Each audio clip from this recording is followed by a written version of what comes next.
I'm using food trailer grease to wax my mustache tips. Remind me your name again. Josh. Barbara. Yeah, I've run into you Southtown. Dude, it's been. Yeah, you co-headlined with my friend Aaron. What I did? Aaron Cheatham. You Yeah. got you co-headlined that Southmouth thing with him. He's my neighbor. He lives right next door to me. Oh, Over that's there. awesome. We get drunk with him. Our wives are friends.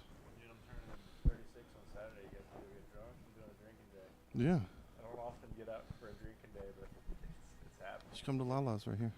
Oh yeah? Is this the spot? Do you stay south? Or Yeah, we could do something close to my house. I and live I'll go. super close here now. Oh, sweet. Is this your house? No, this is Donnie's house. But I live like a block away. Okay, nice. And then Lala's is behind that breadbasket right there. Okay. Yeah, because I'm definitely looking for what and where. My original idea was to go tailgate. Yeah. I don't know anybody that's tailgating, but I definitely figured out pretty quickly. Deep down, I'm an Ohio State fan. I gotta shed it so that I can blend into Austin. I mean, you'll probably get along with Tony Hinchcliffe and Brian Redband, right? Aren't they from there? Probably, yeah, but it's all about. Did you want a beer? Speaking of drinking? Yeah, I drink beer. Yeah, you should get along with those two guys. We have so much in common with our baby blue eyes and our demon interior. I was talking, Mars Martian? Yeah. We were talking about like how no one has come up with like adult erotic fan fiction for Kill Tony.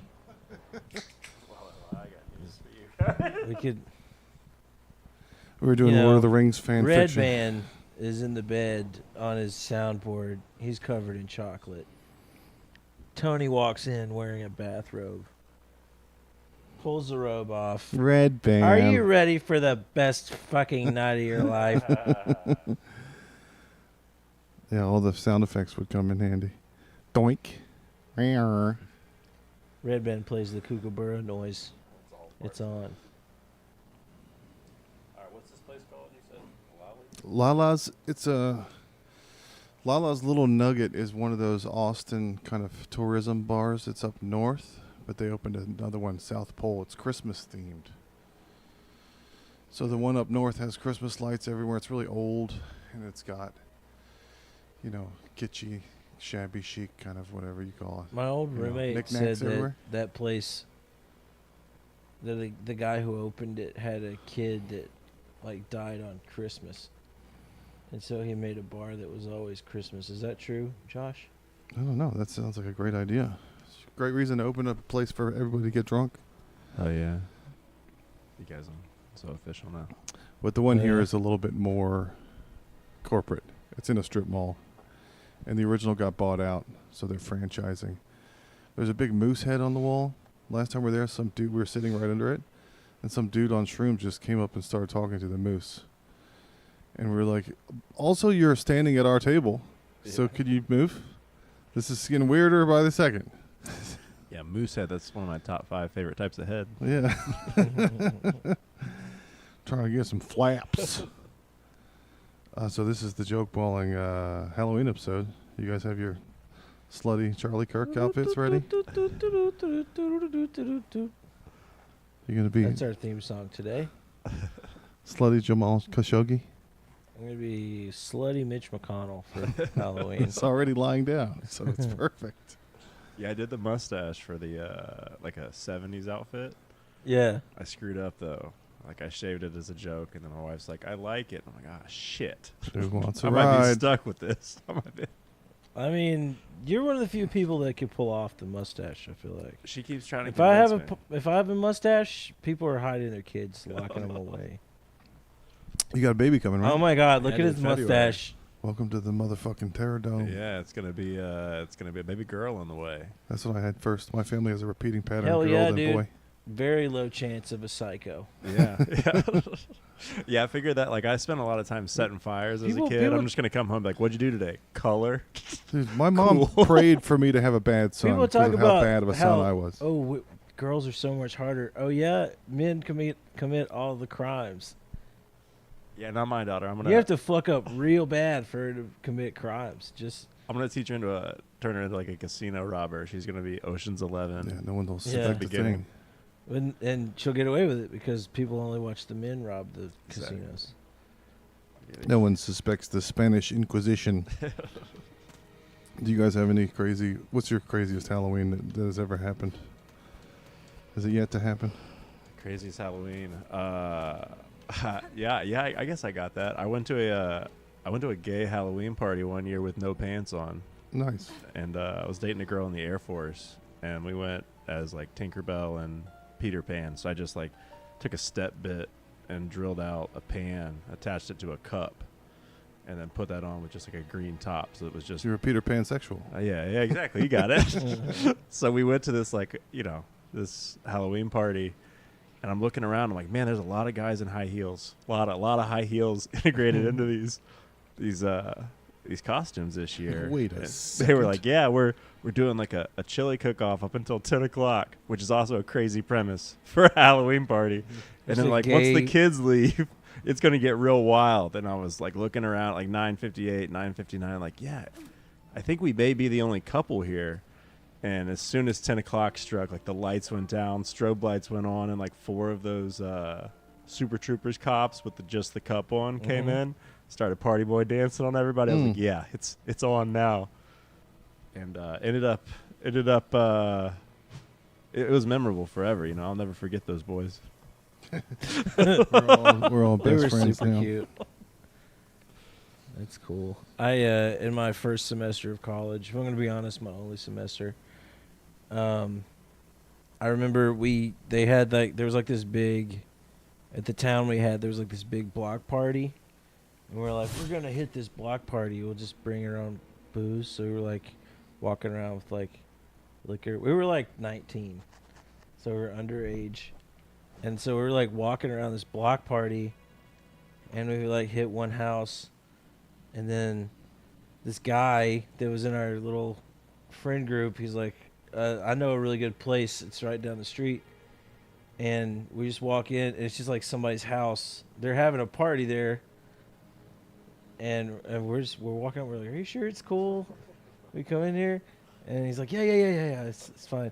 And then so like we walk in, we like grab beers, and we just sit down on the couch, and we're just chilling. And the people in there immediately were just like, what the fuck are you guys doing here? Who are you? We were like, I don't know, we're drunk. And then we just left. And Good idea of just like, I don't know who I am. I'm too drunk for a question like that. Let's not involve names. yeah, so we It's left. going beyond there. We were like, sorry. It's like, what the fuck? And then there was another party.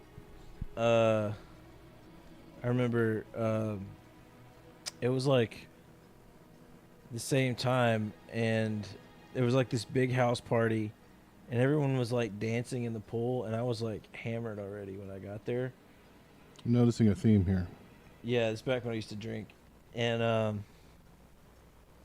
no, at that point I was just like, we're drunk, like All of us. just yeah. Not just me, guys. But You know you're drunk when you announce so it. I remember I I got never say how drunk I am well, unless I need help. I'm talking about when they were Help like, me. what are you guys doing here? Like, oh, sorry, we're drinking. Anyway, we go to this house party. Everyone's like dancing in this pool, and I like get in the pool, but I can't figure out how to get out. I've been drinking. You're like a Sims Gonna character with skateboard. no ladder. You're I just started stuck like in having a there. panic attack. I was like, I gotta find the edge, and as I'm like getting out of the pool, the cops show up, and everybody's like, "Run! It's the cops!" So I ran away, and I hid under a porch for like 45 minutes. Nice. And my friends call me. I'm like, "Hey," I'm like whispering, I'm like, "Hey, you guys okay? Did you get out?" They're like, "Yeah, we're in the car. Come." Everybody's Where are fine. you? Everybody's like, fine, It's except fine. you just hiding by themselves under They a talked to deck. the cops and they left. I was like, "Oh, okay." And then we went to the strip club. Nice. Yeah. All great stories. That was on Halloween. That was on the same night. Both of those things happened. That's awesome. Yeah. What's a strip club like on Halloween night? Your girl's like, I'm dressed as a slutty slut. What kind of slutty thing are you dressed up as? A slut. Get it? I I'm a don't- cat. I don't remember them even like dressing up. They're just dressed up like whores. It's a dress down type of environment. Yeah. Business casual. I'm just going as myself this year. I'm expressing myself. I'm going as a girl boss in a full pantsuit this year. I'm demanding respect on Halloween. We rented a house in Virginia, me and my best friends, when we were like 20-something. And it was in a normal neighborhood. So it was really not great for everyone else with wives and kids because it was 4 20-year-old guys. And we were just making house music in the basement. Like the whole home We were being throbbed. creative. Yeah, we were expressing ourselves. But we put a dummy on the end of the driveway with a bowl of candy. Craig. But it was Hi.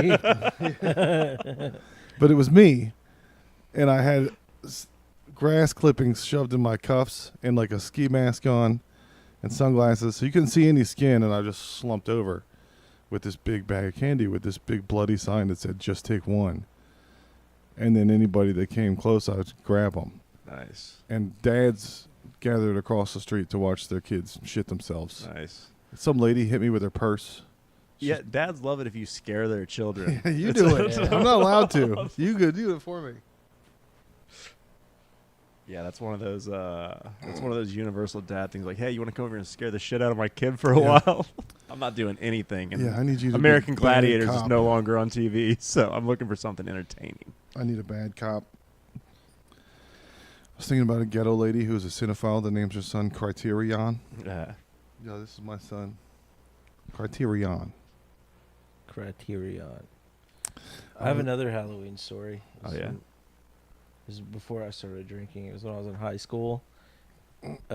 We had this teacher, like, for some reason, it was like the tradition for somebody to toilet paper his house every Halloween. And so our class, it was our turn. We were batter up, so he lived out in the middle of the woods in East Texas, down this like old back road, Mm-hmm. and we took like 3 cars. There was like probably like 7 of us, and we all took like separate cars, and we toilet papered his house. We started to toilet paper his house, but he had like a motion sensor, and so he like ran out and started chasing us in his car. So we had like a high speed chase. Were you on foot? No, we were in cars. He was Okay. chasing our cars with his car. He drove like a Nissan or something. One Altima versus a Chrysler LeBaron. Yeah. A high-speed chase to the suburbs. It wasn't the suburbs. It was like back. It was in the woods. woods. Yeah. That's wild. Yeah, we did get. I lived kind of out in the middle of nowhere growing up, so I want to say we got TP'd maybe one time, but I was part of the TP crew on a couple of sleepovers. And there was just a poor girl in our high school that she got it every year. I don't know why. Probably because she Everybody. wasn't She as only had attractive. some of the only good trees around town Oh, Damn. to like To to, drink to, this to stuff. really toilet paper to where Yeah. like when you looked at it. you want to really get it in the trees. We had one house that didn't give out candy. They were the ones that always got pranked, and they had religious reasons for it. But they didn't even go to my church. Like my church, They're Jewish. Yeah. They're like, we don't play the devil's games, and we're like, well, you're Like, going to now. We're You're gonna have Jewish. eggs We on don't your believe house. in spending that money on chocolate to give away. How convenient. They're inside praying 5 times a day while Yeah. little goblins are just destroying their house. All you had to do was get some little Snickers. It's not my fault. You don't worship the devil like everybody else. God damn it. It is funny to be a Milky Way away from violence. Like you could have That's stopped all literally- this. Yeah. It's literally the A pack point. of Skittles, Trick you'd or have been treat. okay. If it's not a big deal, it's not a big deal either way. You don't provide the treats, you get tricked with teepee on your house. But they were very performative about it. Like they kept the lights off. They didn't decorate at all. And it was like, and they would tell people we don't play the devil's games They were here. giving zero attention to Satan, and you, Yeah. as a 9-year-old, you're like, I can't take it. This is his day, his special day. Look, Jesus gets lots of days. We don't play the Can devil's Satan game. just have one? It's also funny that like for other religions, like there's Christians go to church on Easter and Christmas, but if you don't play Halloween, it's like, no, we're coming to your house. Yeah. Yeah. we're gonna bring it to you. The devil is coming to get you. And if I get you, it's gonna be really hard to get that TP off your house. Yeah, Dude, remember a couple years ago, somebody egged my car on Halloween. Not good.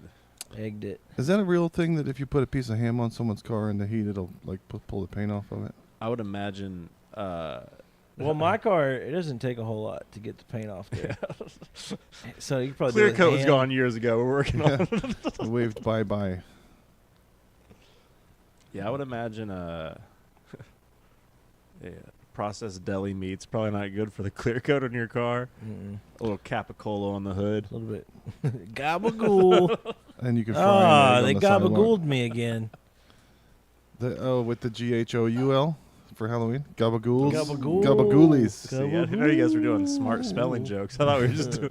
Yeah, there's going to have to be visual aids It's for not that. going to be all dick jokes. Some of them are going to be quite. I need my aids. I need my sophisticated. visual Yeah, so none of aids. this is video, right? We're just all tuning into the listeners' ears. Yeah. Yeah, Nice. the only video is in the bathroom. Nice.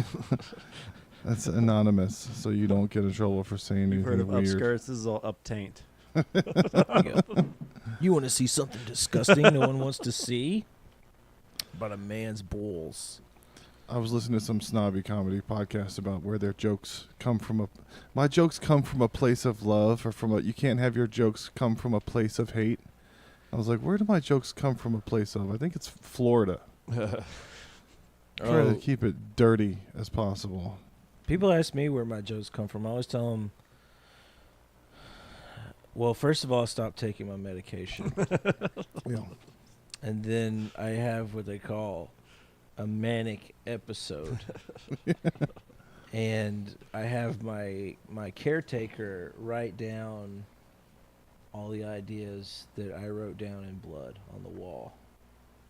And that's, Transcribe. and then after that, I remove everything that's racist. Just that. And then I throw everything else away.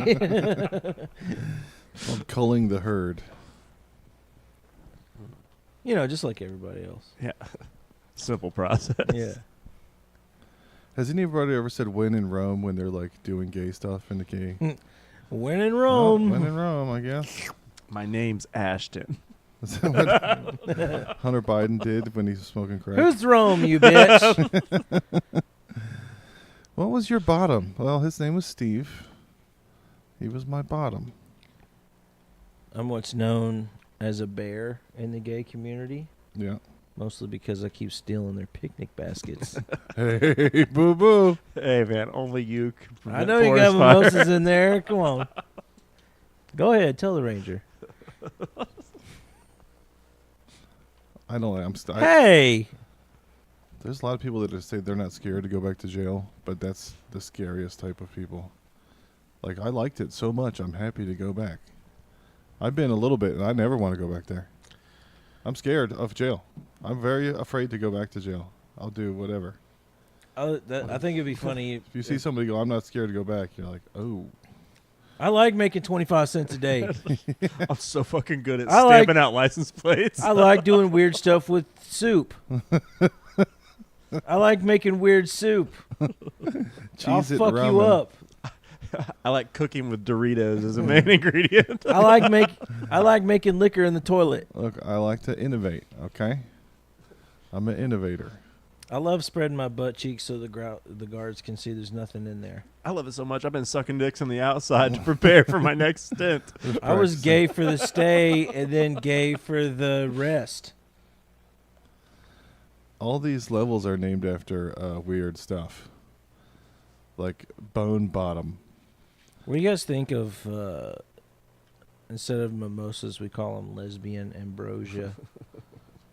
Deep Docks. My son is 12, and he just got old enough for smelly pussy jokes. Oh, nice. And luckily, we're playing Ghost of Yote. You know that game? Another decade, he's going to be into smelly pussy experiences. Yeah, well, you got to warn him, you know? The telltale signs of you're about to have a bad experience. So we're playing this female samurai game, and she learns how to like spear salmon from the river with her spear. And some guy comes up and goes, you catch some, and this NPC comes up and goes, "Oh, I thought I smelled fish," and I was like, "Ha ha ha!"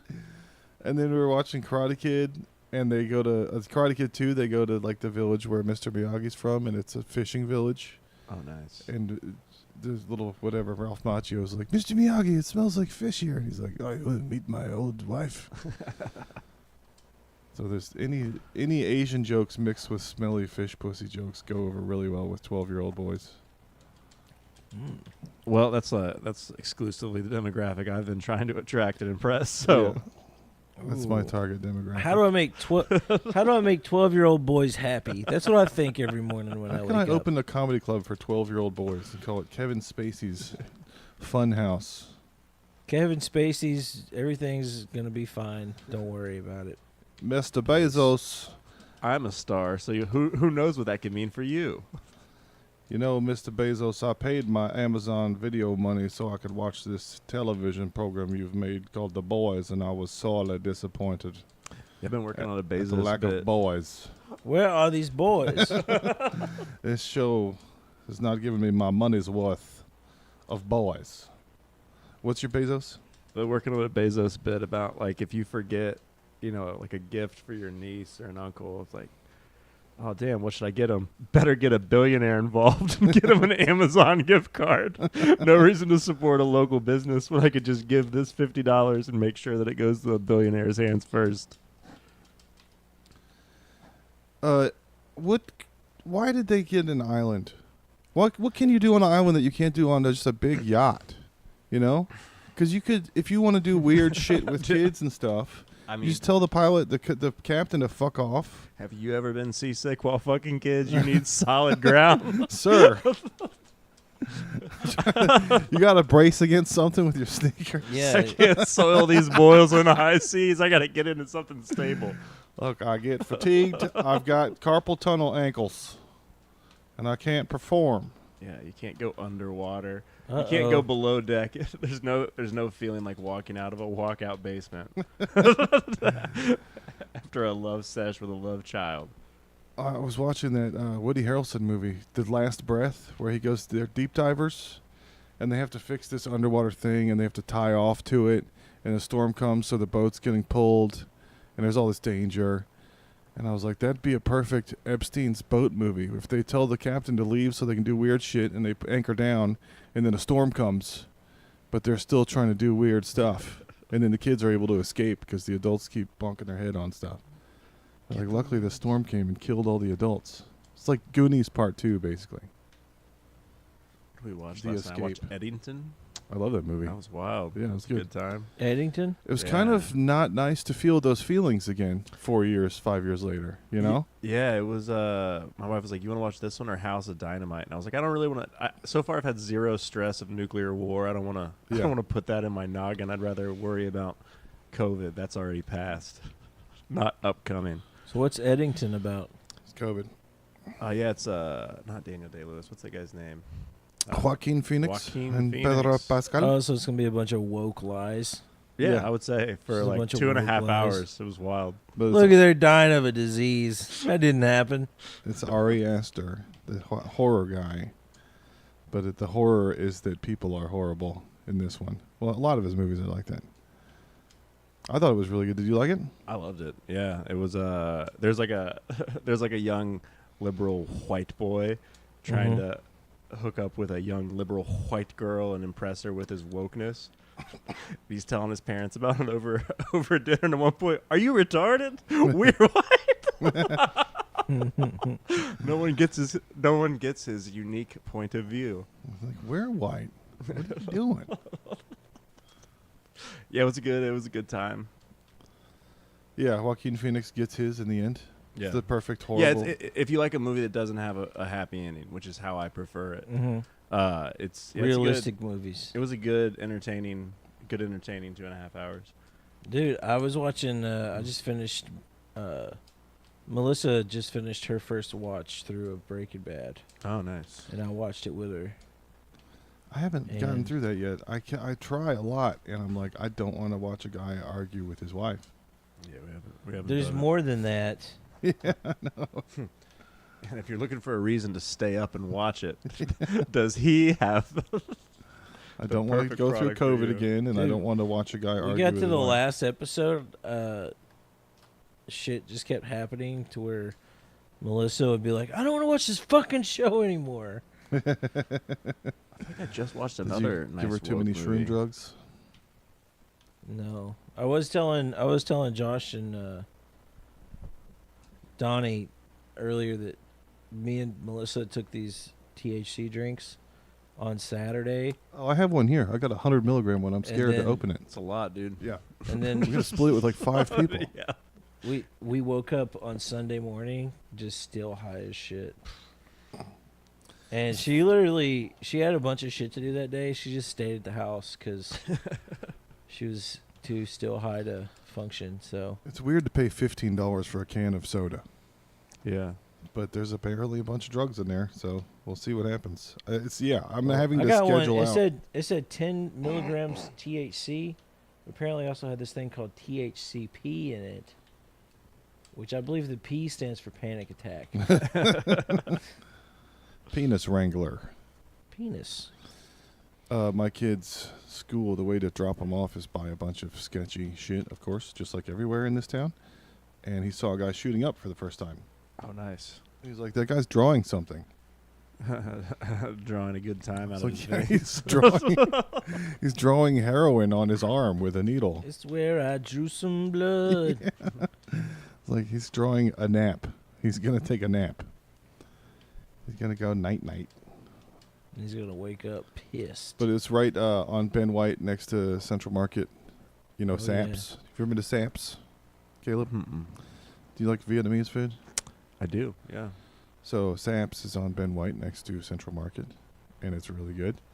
It's one of those Austin. There's been a couple of these where there's like a husband and wife running a restaurant, and then they get divorced, and it I splits go to into. Madame Mams a Yeah. lot. Yeah. That's the husband of Okay. Saps is Madame Mams' husband. There used to be Fran's and Dan's here too. There was Fran's Burgers and Dan's Burgers, and then they got divorced. And Dan was the one that lived on. So Dan's is still around, but Fran's is gone now. That's my favorite type of way to dine is to know that there was Strife. there was 2 Christmases and a childhood breakup. Well, you should make a trip out to Lockhart and eat some barbecue. Literally every restaurant is family beef. Blacks and Terry Blacks Yeah, are I'd the like same to family. order the family beef, please. I heard y'all had really good family beef here. Dude, at the Blacks in Lockhart across the street is the Terry Blacks corporate office, and it says on the sign, "Not affiliated with the place across the street." We're still fighting, and I'm still mad. Yeah, Crikes and Smitty's are family beef. I think there's another one too. I just can't remember. It feels like there's no reason not to put one of those signs on your business, like not associated. Like if I owned a Shell gasoline, I would be like not associated with the BP across the street. Yeah. How many more warning signs do you need to never open a restaurant? I mean, I've never seen it go well. Every restaurant manager of every restaurant I've ever worked at has been miserable. It doesn't look like an awesome time. Yeah, there's certain It does things when you that have are- the idea for the restaurant. You're like, Yeah. oh, people are they're gonna eat our food and they're gonna get blowjobs. It's extra like being a blowjobs teacher. You get into it because you're passionate about the job, and then you don't make any money. You get into it because you're You passionate fuck. about touching children's lives. Sometimes people bet it all on their first dream, Yeah. and you know what I mean. It goes that way for a couple of years. Luckily, I've had many years of dreams dashed, so I don't have the ambition to Yeah. open a restaurant. You don't have Yeah, to worry about my. I don't have any feelings anymore. My heart is just one big old scab. I don't care. Fuck it.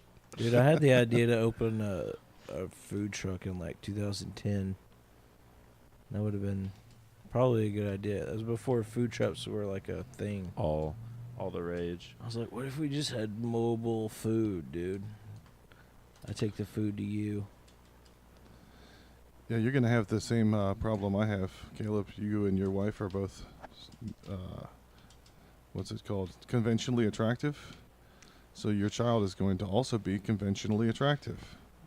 And it is not fun when your daughter turns 16, let me tell you. Yeah, I'm gonna have to bring that home. Like, hey, Are you honey, saying you're? what do we do to make our kid less fuckable? Yeah. No, You know what? I wouldn't worry about showering today. we sit here and watch hot girls walk by during hot girl walking hour. Yeah. And because I live right over there, one time my daughter walked by, and she's long legs. You had to And suck I'm the like, whistle back in. I'm only looking at brunettes. I'm only looking at brunettes.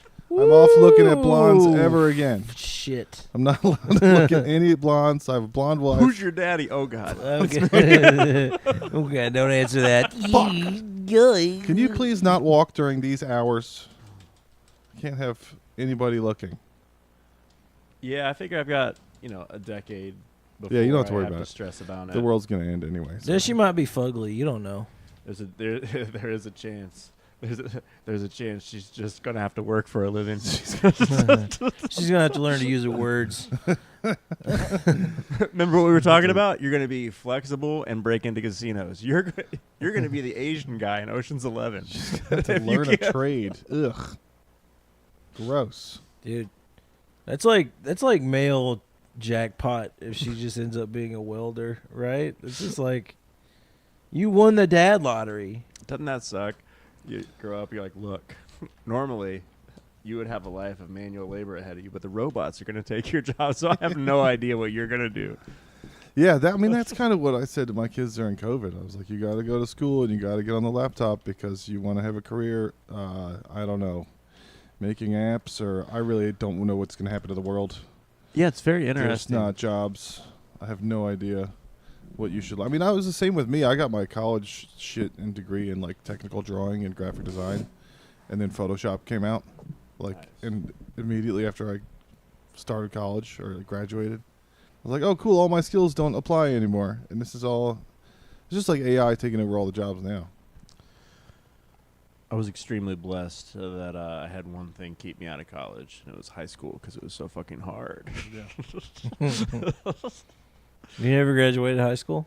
Oh, I made it. I made it all the way. Nice. And I realized this is as far as I need to go. I did like just under an associate's degree at like community college, Legit. Yeah, same. and was like, well, Same. I still to this day, I had to go get my personal training certification, so I finally had a piece of paper that said I'd actually accomplished something. I was like, dude, you're 30 years old. You've done all sorts of stuff. You have nothing to prove it on I have paper. a bunch of pieces of paper that show I don't know how to pay a debt. Yeah.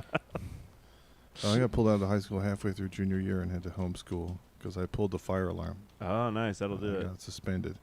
So somebody told me that the fire alarm sprays ink on you if you pull it. So I tried to pull it to the side and make it spray on this girl. It doesn't spray. It's just coated in red wax ink on the inside, so it's just now on your hand. Mm. And I try to wipe it off. Such a funny way to try to spray a girl. I bet you I know what'll make her like me. Loud sirens and flashing lights. Yeah. I don't think you should get in trouble for pulling a fire alarm if you're under a certain age. Well, the fire alarm was Because it just already, looks so. The whole time you're in school, you see those things. You're like, man, I just want to pull it. Yeah, it was already going off. There was a drill. So we were on the way outside for the drill, and I pulled it to spray her. I'll show you a fire alarm. Yeah. And then the fire department always comes every fire drill to go to the main office and turn it off. They turned it off, and it kept going because I had pulled the thing. But they had that old school corkboard with the red lights on it, and they were like, well, there's still one on here.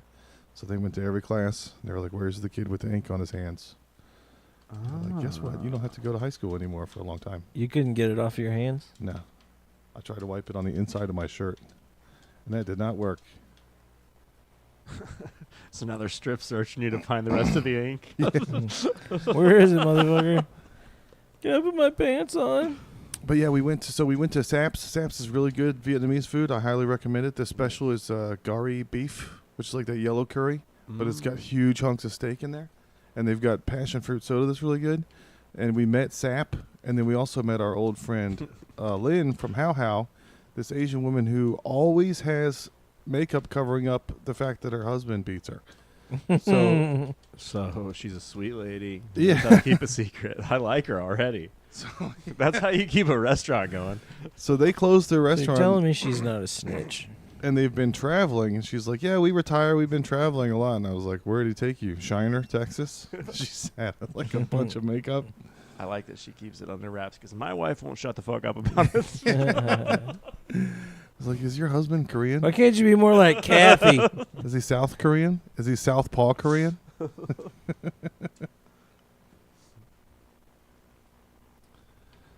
Big Chief cries after sex. Is that a good Indian name? Runs with scissors. Fuck. They're tearing down. I'm from D.C., so I'm kind of disappointed about everything that's happening. My mom played piano at the Kennedy Center, and now it's like the Melania, whatever as fuck. And I haven't watched the news since I was 21 years old, so I have no idea what's going on that's in the good. world. We were doing a bit about somebody like you, somebody who's like off grid doing the van life, and you come out of the woods wearing like a Sean John hoodie and like a Weinstein Films T-shirt. Yeah, And just a like teenage listening dirtbag, to baby. Fat Albert. You guys heard that new song? Have you guys heard Bill Cosby himself? It's a great album.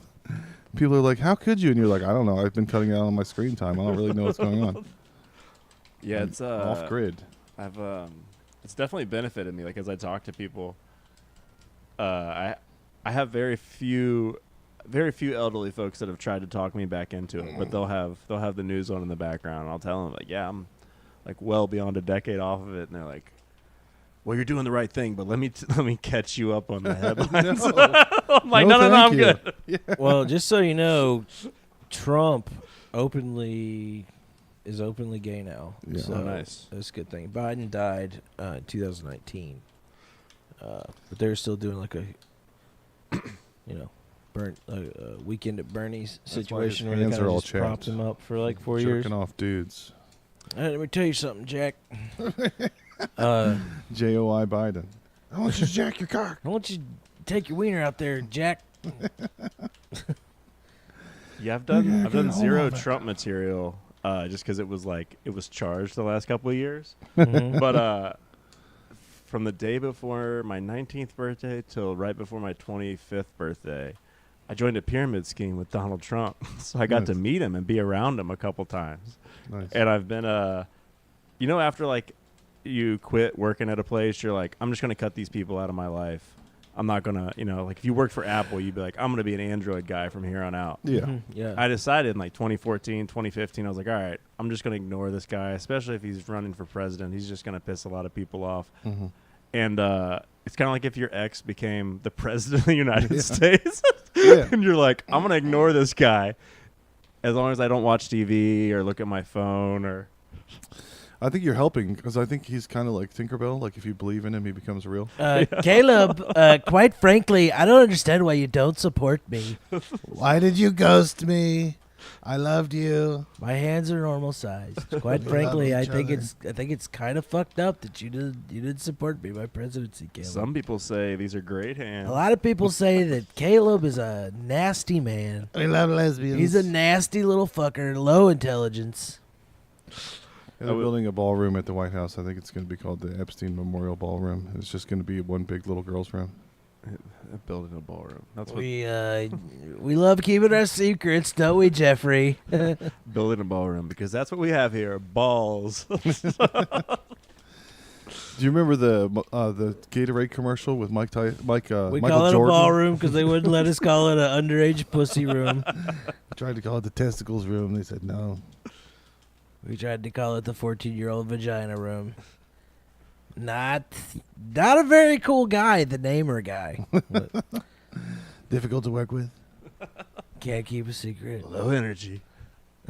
What was the pyramid scheme? Quite So I frankly, sold like a local long distance internet and satellite TV originally. But I did like 1,000 in-home sales presentations before my 25th birthday with The Don on a DVD, and he had us on The Apprentice twice. So it was like What was I knew he was gonna win the presidency. I had surveyed 1,000 households. I realized, oh, you guys like this guy, Yeah. and I always had the opinion, I'm like, dude, you've lived a cool life. Just retire retire down south. You don't need to do all this work. You could just chill, bro. And and I still have that feeling. Sometimes you can be around people. You can get them during their best years. Yeah. And that's been my theory that I'm starting to work out is like 09 to 14 Trump was like prime Trump. He was doing WrestleMania. Yeah. He was firing people on The Apprentice. And then now I don't know what he's doing out there because I haven't been watching the news, but people don't seem universally on board. I think he's just trolling. I think he's having fun trying to piss people off. I think he's doing a good job. That's he's just like the jackass of presidencies. He's like, check this out. Watch, I'm gonna fucking fart. I'm gonna solve the peace in the Middle East. Watch this. We own Gaza now.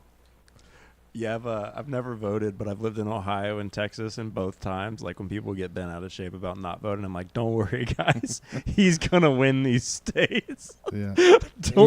Even if you think you're recruiting me for I the live cause, in- he's I live not in- going I anywhere. live in a state that it doesn't matter who I vote for, so suck my dick. That's why I always vote for Dancing with the Stars. By the way, are you guys tuned in? Season 34? No, are you trying to be on there? No, I mean Robert Irwin is on there dancing his ass off right now, and you guys heard what happened to his dad. I don't even know who that is. I mean, that's Steve Irwin's son. Oh, nice. Oh. Remember when his dad showed us all about animals? Yeah. This is I loved nepotism him. at its I love finest, that and you guys guy. aren't even voting. It's not nepotism. I've been meaning He to owns check a- on Dancing. He and with his the sister Stars. run the preserve that Steve. Steve Started. started. That's what I'm talking about. And now he's dancing the cha-cha Tuesday night, 7 p.m., and he needs your votes, is what I'm trying to say. Does that really work? You really think voting works? I think voting it is fake actually, for that. Andy Richter's still in the competition. He should have been gone weeks ago, but the votes have keeping him in. So, how many presidents have you voted for? 0. I've never How voted. many Dancing with the Stars? 5 seasons. 5 seasons. I vote. So on Tuesdays now, I'm in a comedy sports You're what's wrong. team, so I have to go like to training every Tuesday, which is on top of premiere night. It sucks. Are you doing the comedy sports that Yeah. they do the pinballs? CC Senor. Nice. Yeah, dude. What is that thing? How'd you the get into that? THC club. Went to the tryouts. When does that It happen? was a couple weeks ago, and they were like, "Yeah, dude." Actually, I had been doing improv in Columbus with the guy that this guy started with in Seattle. So he's like, Oh, "Oh, yeah. you know Rance?" And I was like, "Yeah." He's like, "I started with Rance way a long time ago." I was like, "Oh, that's cool." And when I moved out here to do stand-up comedy, I realized that I was not a good joke writer. I didn't know how to write a joke, and I would say that I finally figured that out over the last 2 years, but the improv stuff is like definitely my batter's box. You know, I definitely want to do improv stuff, but those comedy sports people, I did a show with them where, like, you go up and do stand-up, and then after they go act out your act. I don't know if you... Oh yeah, I know what you're talking about. So I did that show, and a couple of them invited me out for, like, karaoke after.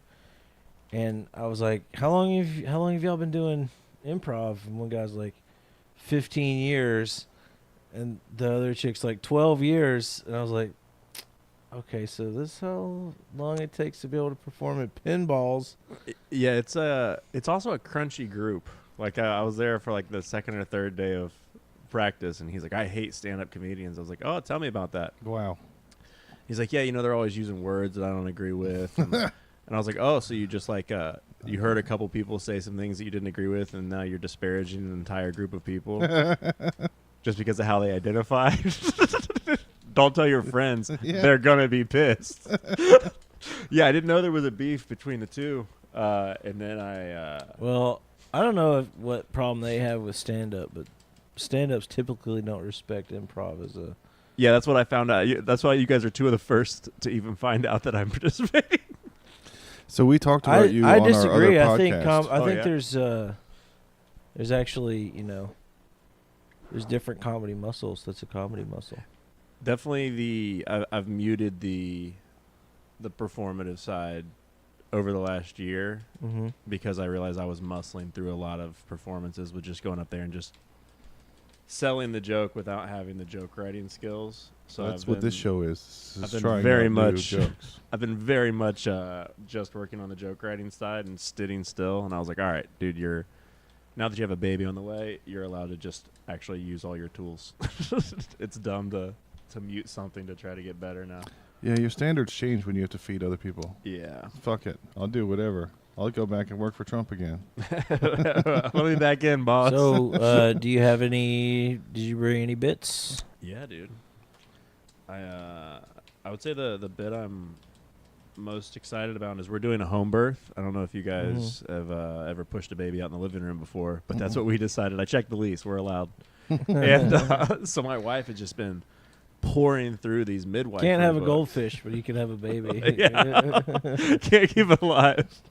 But yeah, we like picked our midwife, and we've been interviewing doulas, and kind of getting the power team down so that we can press this baby out. So my wife is reading, just like pouring through books on what do you need to do to prepare, and a lot of the best. What to expect when you're expecting. Yeah, the best midwives are people that have just rejected traditional medicine completely. So, they're in communes and cults and all that stuff. So she's reading a book called The Spiritual Midwifery, which is about this, group of gypsies that was moving around in the 60s and 70s.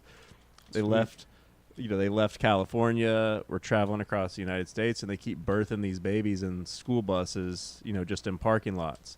And at some point, this nice doctor comes along and shows them some tricks of the trade. Like, here's what you do if the cord's wrapped around the neck, if the mother's hemorrhaging. What happened before that? If if the baby's not breathing, and he teaches them, which is lucky because the very next baby they give birth to has all these problems. So this doctor literally saved this baby's life. But I know when he was leaving the house, that his wife was probably bitching at him like, I don't like how those girls dress. Why do you have to help them? He's like, I need to take. They're having babies in a fucking parking lot. You gotta let me go help. Well, just they don't wear bras. I look at pussy for a living, Sharon. I feel like I'm gonna be okay. Well, how do you think they even got those babies? They're having sex all the time, Harold. I don't want you out there. So I think the perspective of a lady that's just not able to get on board with the greater good that her husband doctor is trying to do is good concept. So when we first had our kid, there was a dry spell, because you go into this evaluatory period where your wife is just kind of watching everything you do and making sure that you're qualified, which no one's ready to have a kid. There's no such thing as that. It's fake. And no one's. It's like adulting. There's no such thing as adulting. It's just being a person. But people try to put this thing on it like you're not ready or whatever. So we had a bit of a dry spell, and I was annoyed because there's this kid running around everywhere, and it's hard to find time alone. But I figured it was like a common problem, and other people had it. And this is 2009. So I was like, well, I'm going to Google it and see if there's anybody's written an article. So I went on Google and typed in how to have sex with children. They came and took all my That's CDs. probably not. So now I don't have to worry about children being around anymore. So now I can't live next to a school. Yeah, the FBI came to the house. And I was like, here, my wife's making dinner. No, not with children. I mean, with them around. I want them to watch. How to have sex when you have children running around and they won't leave you alone. And my father-in-law was like, your daughter's so beautiful, you guys should have another kid. And I was like, well, you want to babysit? Like, we can't get a moment, ever. Yeah. It's just always creeping. I'd like to give you what you want, but your daughter isn't putting out the way I'd prefer. Yeah, because there's a baby. You think you could have a conversation? Help me out, bro. Just quit cock blocking me. Remember when you used to lock her in her room? Do you think you could tell her to go to her room for the next 3.5 minutes? Don't come in the bathroom now. 45 minutes. Yeah, I think I also think I'm excited about just being able to lean right into dad jokes and it be totally acceptable. Mm-hmm. Hell yeah. Yeah. There was a part of me before that was like, let me get him with my wisdom, and now it's like, nah, let me make jokes about broccoli. That's what sells. When we first had the girl, Doesn't have she to was just be like broccoli. It could be any brassica, really. Brussels sprouts, cabbage. Anything in that family. I was studying all the psychology stuff of how far they can see in the object permanence. Like you can put a ball around a corner and they think it doesn't exist anymore and all that stuff. So I was holding my daughter singing to her and stuff, and she was looking at me, and I was like, oh, I'm 2 feet away. Maybe she is actually looking at me. It's been like 3 or 4 days. Maybe she can focus. And then she just unloaded a huge shit. Nice. She was looking through me. She was doing the 1,000-yard PTSD stare. She was just working up something. I was like, oh, that had nothing to do with me. She was not focused on anything but trying to get that out of there. And then the first time she moved to like regular baby food from the boob was, I was changing her diaper, and she shot a brown laser across the room and hit the curtains Nice. from laying down on the thing. Projectile. Yeah. And I immediately just went, honey, help. Like, I was like, this is how unqualified I am as a husband and father. I did not expect this to be a thing. I don't know what to do when someone shoots shit across a room. I've never been in this situation before. This is not in what to expect when you're expecting. I'm auditing 5 years of marriage, and I can't think of a single time where I yelled at my wife, honey, help. Help me. And I hate don't to know know what to that do. it's coming. I remember one time me and Melissa were on edibles, like a significant amount of them, and I was trying to open a jar of pickles, and I kept laughing, and I couldn't do it, and so I was like, honey, help. I was like I need you to open this, and then anyway, I ended up doing it, but it wasn't a very good story. My daughter asked me to open a jar of pickles, and I was like, ooh, strong and independent, aren't you? She was like, fuck you. Maybe you deserve 70%. The only reason I'm around. I can't. This is the only thing I can do that y'all can't. Just let me open the pickles. I wish I had Be more useful time for something. I wish I had more time to drink alcohol. I used to be quite the drinker. I used to enjoy it. I used to be a real enthusiast. I love whiskey, man. I always feel like when I drink whiskey, people that would never normally talk to me will talk to me. Nice. It's great. Like that guy in the mirror. It's like Hey, motherfucker. every time I drink whiskey, somebody wants to tell me what time it is Asshole. and where I am. They're like, it's 7 a.m. You're in the library. Yeah, that's wild. So are you a no booze at all guy now? I just don't drink As when often as it was. if Having I- a beer right now. It used Yeah, to but you be never know. You could be doing a fake beer. You could be just filling it okay. with water. So I'll and be drink part a of the beer or It's not two, beer, but it's I don't. cider. I rarely get drunk because normally I'm somewhere I have to drive from. So I just Yeah. if I gotta drive, I don't drink. We started this thing during COVID of building like fire pits for all the neighbors, and then we took over all the neighbors' backyards. Nice. So we were had doing like that same thing 3 in different Afghanistan. neighbors where like I built your fire pit, I brought the furniture over, so I'm gonna get away from my children and sit in your backyard and smoke awesome. cigarettes. It's cool to invade other people's backyards. Yeah, Be like, it's hey, cheap. what's up? I'm here now. Stagger home. Bah. It's easy, cheap and easy.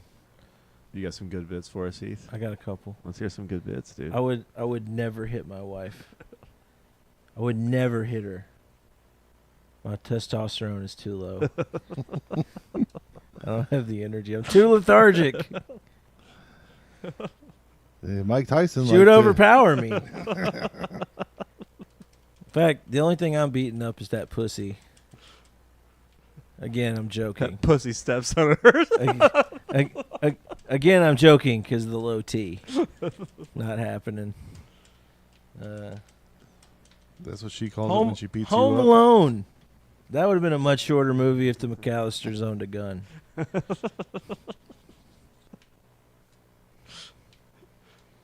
Can you imagine Macaulay Culkin doing 15 to life because Nah, dude. he Home American Alone- History X those guys? Home Alone 2, stand your ground, dude. Or if Joe Pesci was his character from Casino, and he just grabbed the kid's face, it was like, I'm fucking stupid. I don't care about jail. Listen to me, fatso. You fat fuck. Give me my fucking money.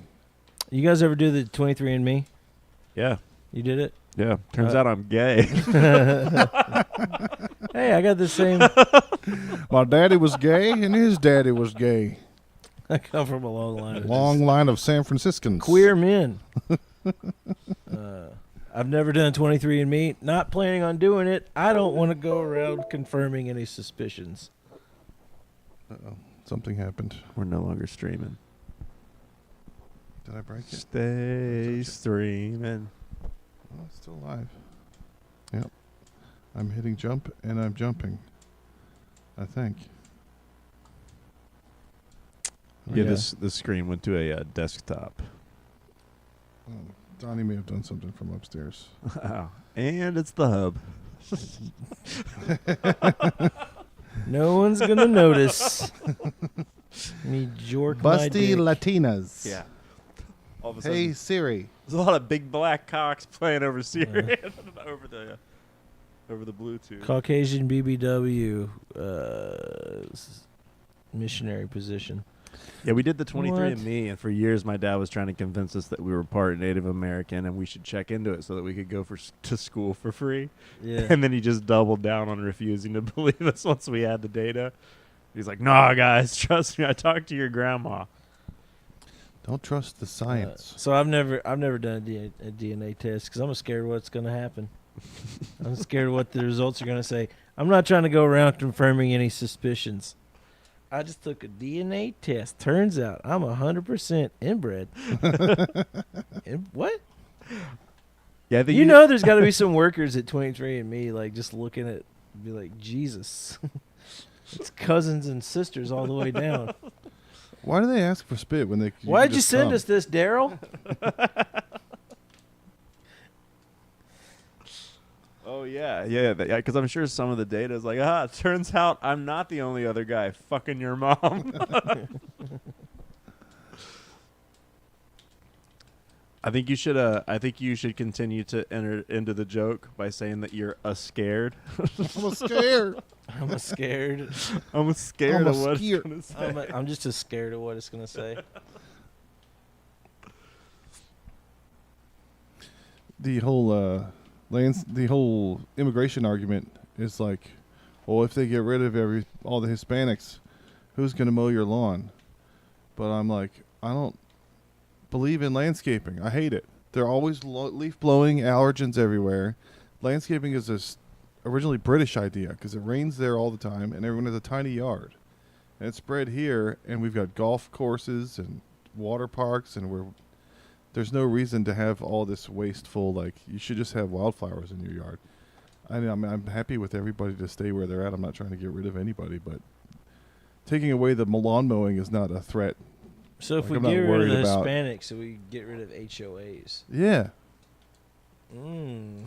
Oh, no, don't threaten me with a good time. I'm the Spanish guy at my work. I have to speak Spanish as part of my job. Oh.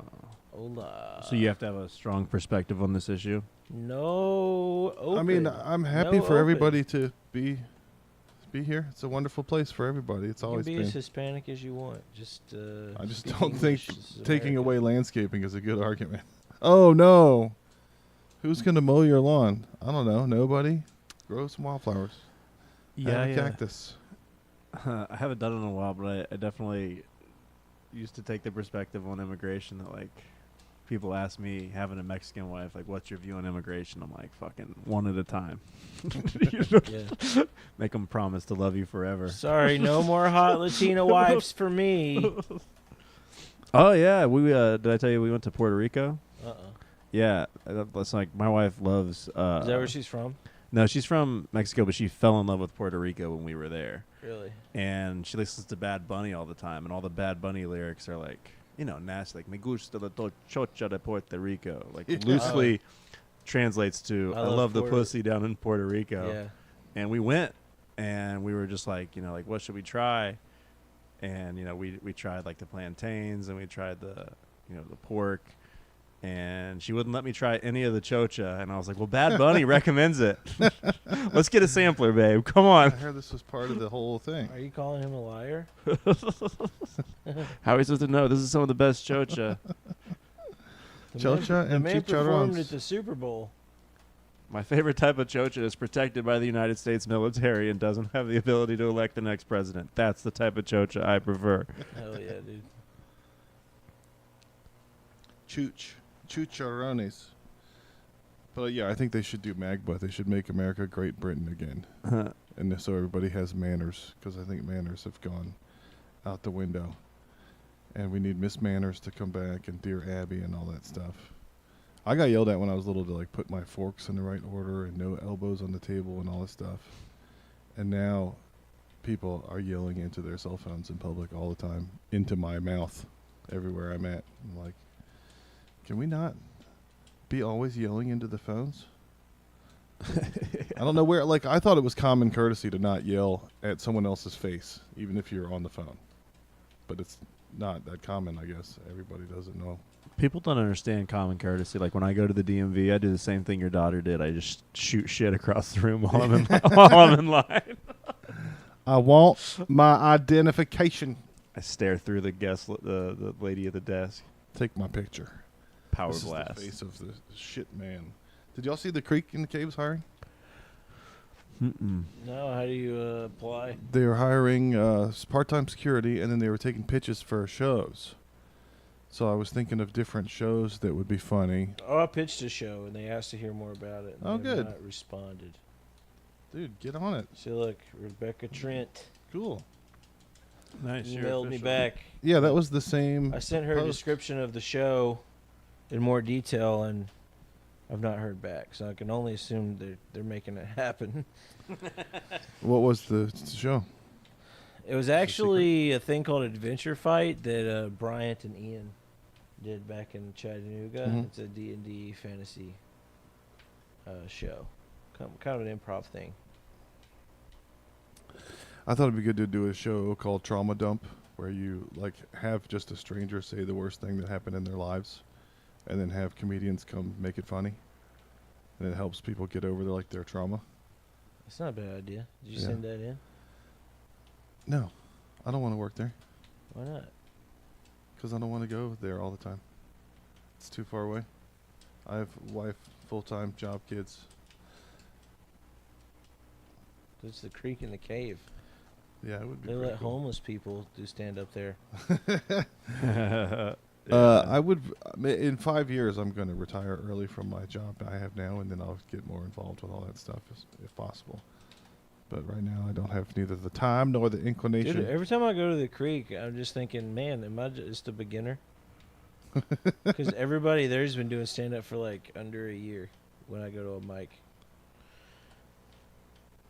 No, so Caleb, we were talking about you a year ago or two because you were at Southmouth and you had a tripod with a camera with a gimbal that was following you around. Yeah. And I did that thing of where you're jealous so you make fun of it. Because I first saw it and I was like, that's awesome. This and then I was like, motherfucker. that's fucking gay. But the whole time in my head I was like, I wonder how that footage turns out. Is it zooming in on him? It's following him around. It His doesn't- girlfriend's there. Why doesn't she hold the camera? He found it. He replaced her with a robot. It's not the only area. She doesn't give blowjobs anymore. But then I I have was a like, it machine for sucks for him that the only footage he's getting is at the fucking Luster At the Pearl. Luster Pearl, yeah. But then you've gotten some better gigs now. You got the Yeah. what is this THC comedy club on St. Elmo? Yeah, so they Is that a permanent thing or is that just an event? I mean, Luis Cervantes came in from California. Okay. And I don't know exactly the details, but it seemed like pretty quickly upon touching down, he got the position to be in charge of the booking clubs and stuff. And I don't even remember. I don't remember the exact details. We just became fast friends.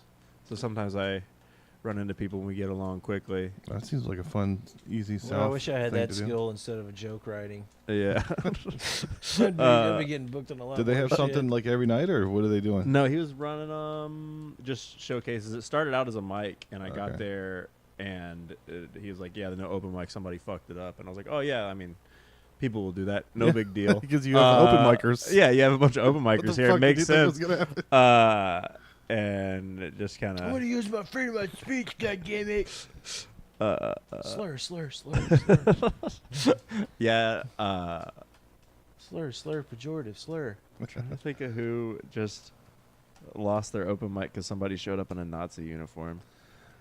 And I was like, "Oh, that shut it down." That shut it down for the That's business it? owner. Do you know what happened to Opas? They got shut down because of offensive. Offensive stuff. Remember Opas? I remember Opus. Did it? I was Yeah. I there. loved Opus. I mean, great time. he posted that it was stopped because of the racy. Somebody being dumb. Yeah, I think. Yeah, I did that. That was fairly consistent You shows. know, I just realized all my favorite open mics got shut down due to offensive language. Maybe it was me. maybe I'm the Is it problem. something I said? Yeah, I think this. I this did year's it. the I did a first set at Wake of the Dead a Wake of the couple Dead? weeks ago, and this chick walked up to me after my set, and she was like, "I really enjoyed the child fucking jokes." You're the best. Great.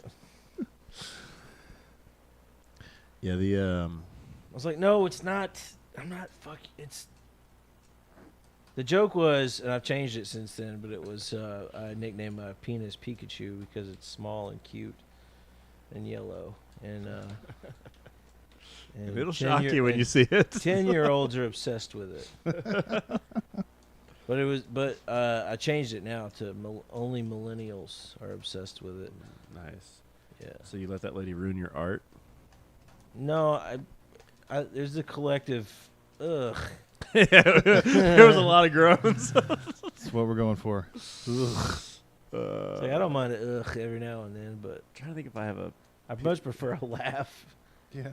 I don't have a Pikachu joke, but I started telling a joke right when I shaved the mustache I that think- like it makes it look like I watch a lot of cartoon porn. Yeah. Like I'm trying to watch Gundams fuck. Pop that pussy for a real Pokemon. I nicknamed my penis Bulbasaur because it's bulbous and sore. Very good. Yeah.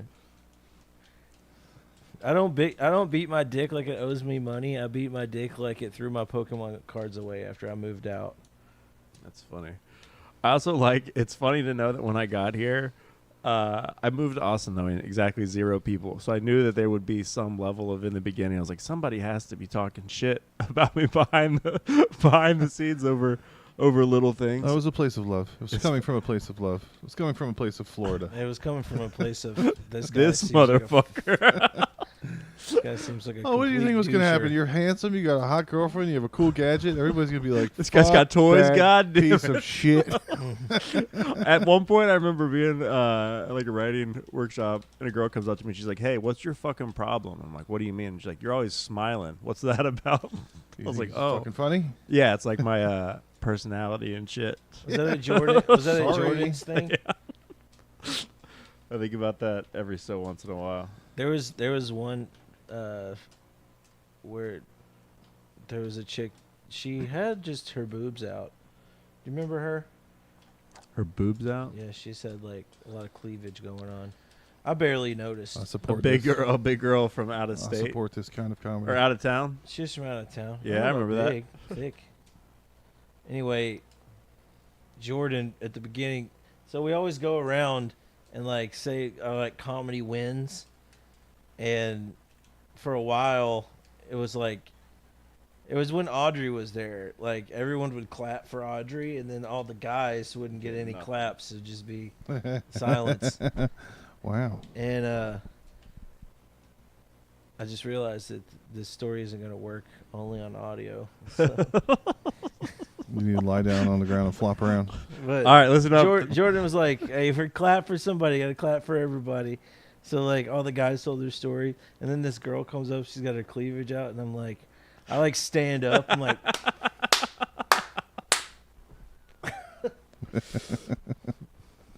Yeah, I think the, I was being supportive. very for the listeners out there, I was very enthusiastically clapping Yeah. and looking like a creep. you were noticeably clapping for her noticeably noticeable tits. She had nice tits. Yeah, it's kind of like you were talking about the whole talent and thing. Like, if you're going to be in comedy, the key is big tits. That's It what helps. I've figured out. There's no reason to be funny.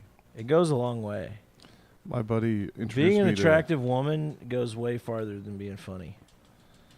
My buddy showed me Matthew Broussard for the first time. I was over at his house, and he was like, "He's a handsome comedian. Do you like handsome comedians?" And I was like, "I don't care. What? Doesn't have anything to do with anything." It's the only way I can come. And then I accidentally ended up meeting him like the next day at Creek. He just dropped in, And I was like, hey, I just found out about you yesterday. And my buddy was like, do you like handsome comedians? And he was like, okay. And I was like, I'm going to go over here now. I just fucked this up completely. Nice. I made It's it so awkward. funny that you got embarrassed talking to that cute guy. Yeah. Happens all the time. But yeah, I had another idea for a show. It's kind of like, Pat Dean's Lanalax. Have you ever listened to that podcast? No. He has the manager of the Valve has a I don't show listen called to the people's Lanalax. podcasts that don't book me on there. Oh, now listen to this guy. So anyway, they Even after I repeatedly look at them from a distance when they barely know say, I'm there. please book me on your thing. I never once asked him to book me on anything, but I'm still mad that he doesn't book me.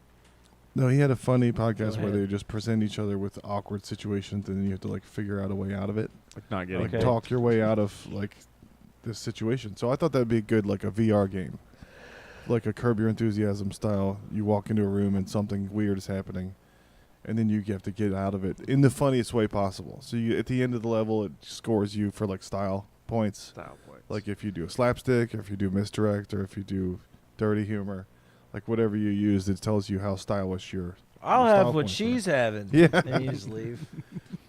So we were talking about it would be funny to This do a isn't where I level. parked my car. I was made for this game. Yeah. So I thought we should do a level of January 6th where you're with a bunch of people and you break into the Capitol and then you have to figure out the funniest way out of it. But that one dude already did it. He shit on Nancy Pelosi's desk. I was like, that guy won awkward situation how to get out of it game. He was like, I didn't even know this was an option. But Wait, this isn't Black Lives Matter? I thought this was Black Lives Matter.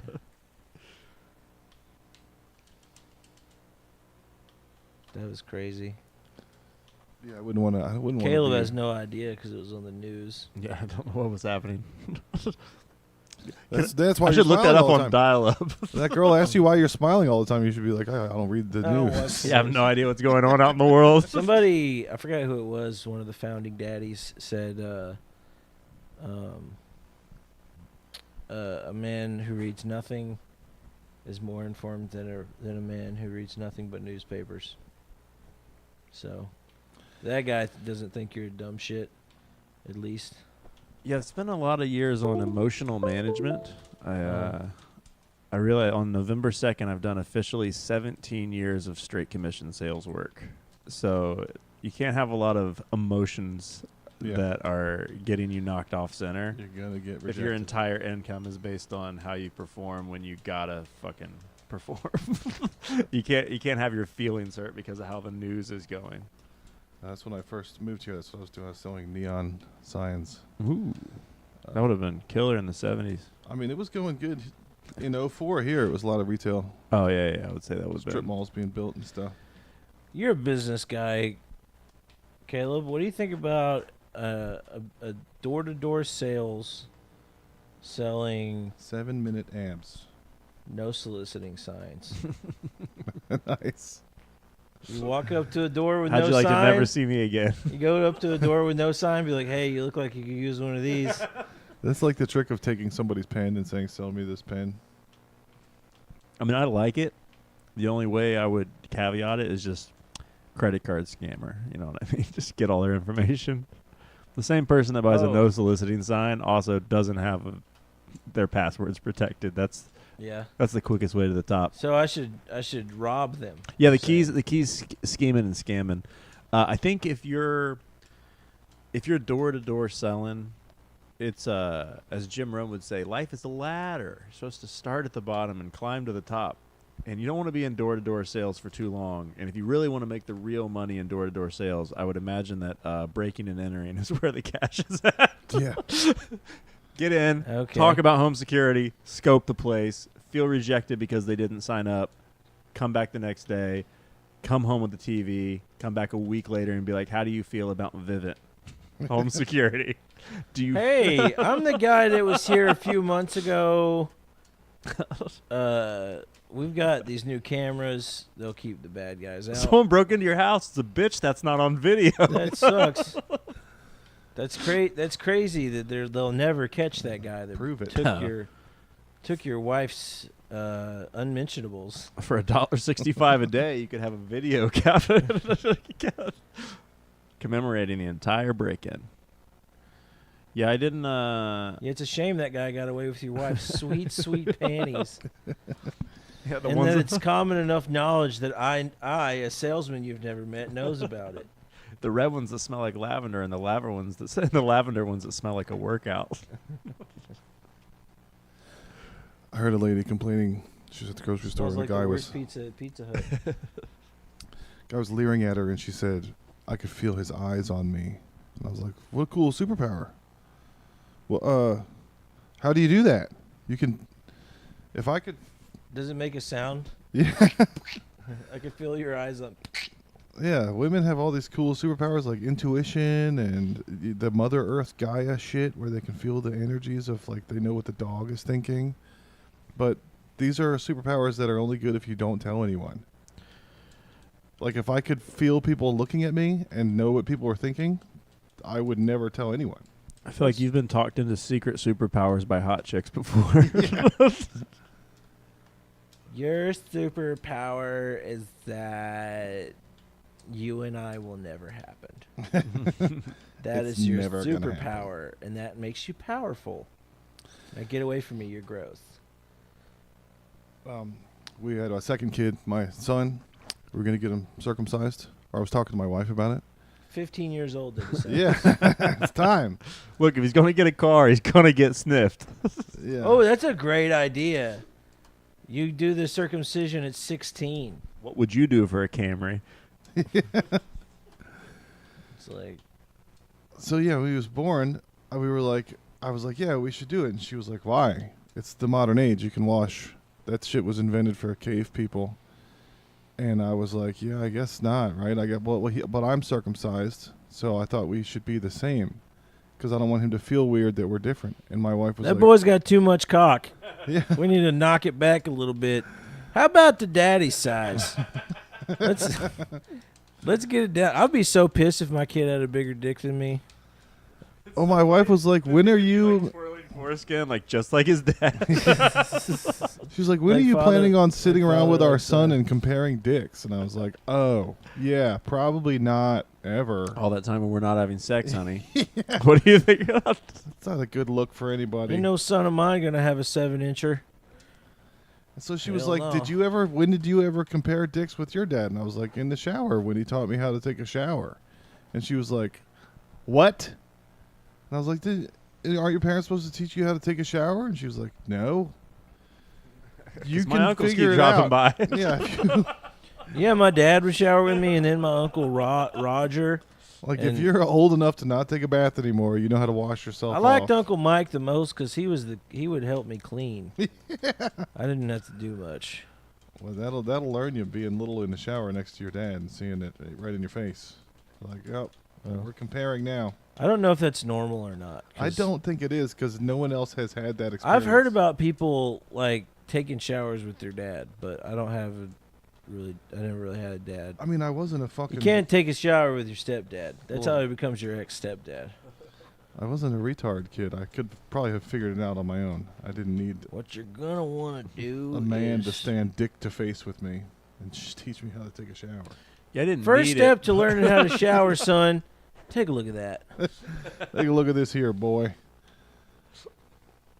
I'm circumcised, and now you're going to be circumcised too. When you grow up, you can be circumcised just like this. But yeah, that was something I thought was completely normal until my wife was like, that's not a thing that people do. And now I'm like racking my brain going through my whole childhood. Like, what else? I don't have to worry about that in my household because I don't listen to anything my wife says. There you go. That's a good way to do things. Just zero feedback. It's just, this is what you're doing. No hablo This is- español, señorita. Hasta think- luego. I think my favorite thing about being married is that she'll just book me for stuff. Okay, so Saturday we've got a big itinerary, and we got this, and this. And I'm like, what am I doing again? She's like, oh, Show up. Be Yeah. funny. yeah, Yeah. show up, be funny, and yeah. So she's gonna end up running my tour. She's going to be a good manager. It's definitely a perk. I like it. I've liked showing up and just having fun. with a lot Also, of you things. get the my wife's being a bitch, so we need to leave card. Oh, yeah, nice. the scapegoat. Yeah. Yeah. So if I ever want to leave somewhere, it's because I want to leave. Yeah. But now I have a lady that I can just Socially acceptable excuse. turn everyone against You can blame her. in order to not have to do the thing I don't want to do. Yeah, there's no reason to not build up some animosity towards somebody. Dude, my wife is just on my ass. Sorry, we have to go. My first roommate that I like moved out with, I moved into his house. I didn't know that he was going to get married. And I would just like finish the basement and moved in underneath him. And then he's like, "Oh yeah, by the way, this is my fiance and we have a baby on the way." So I moved in underneath a family. And they were both UFC fighters. And at some point he got in trouble and started just like telling little lies and blaming things on me so his wife wouldn't be pissed at him.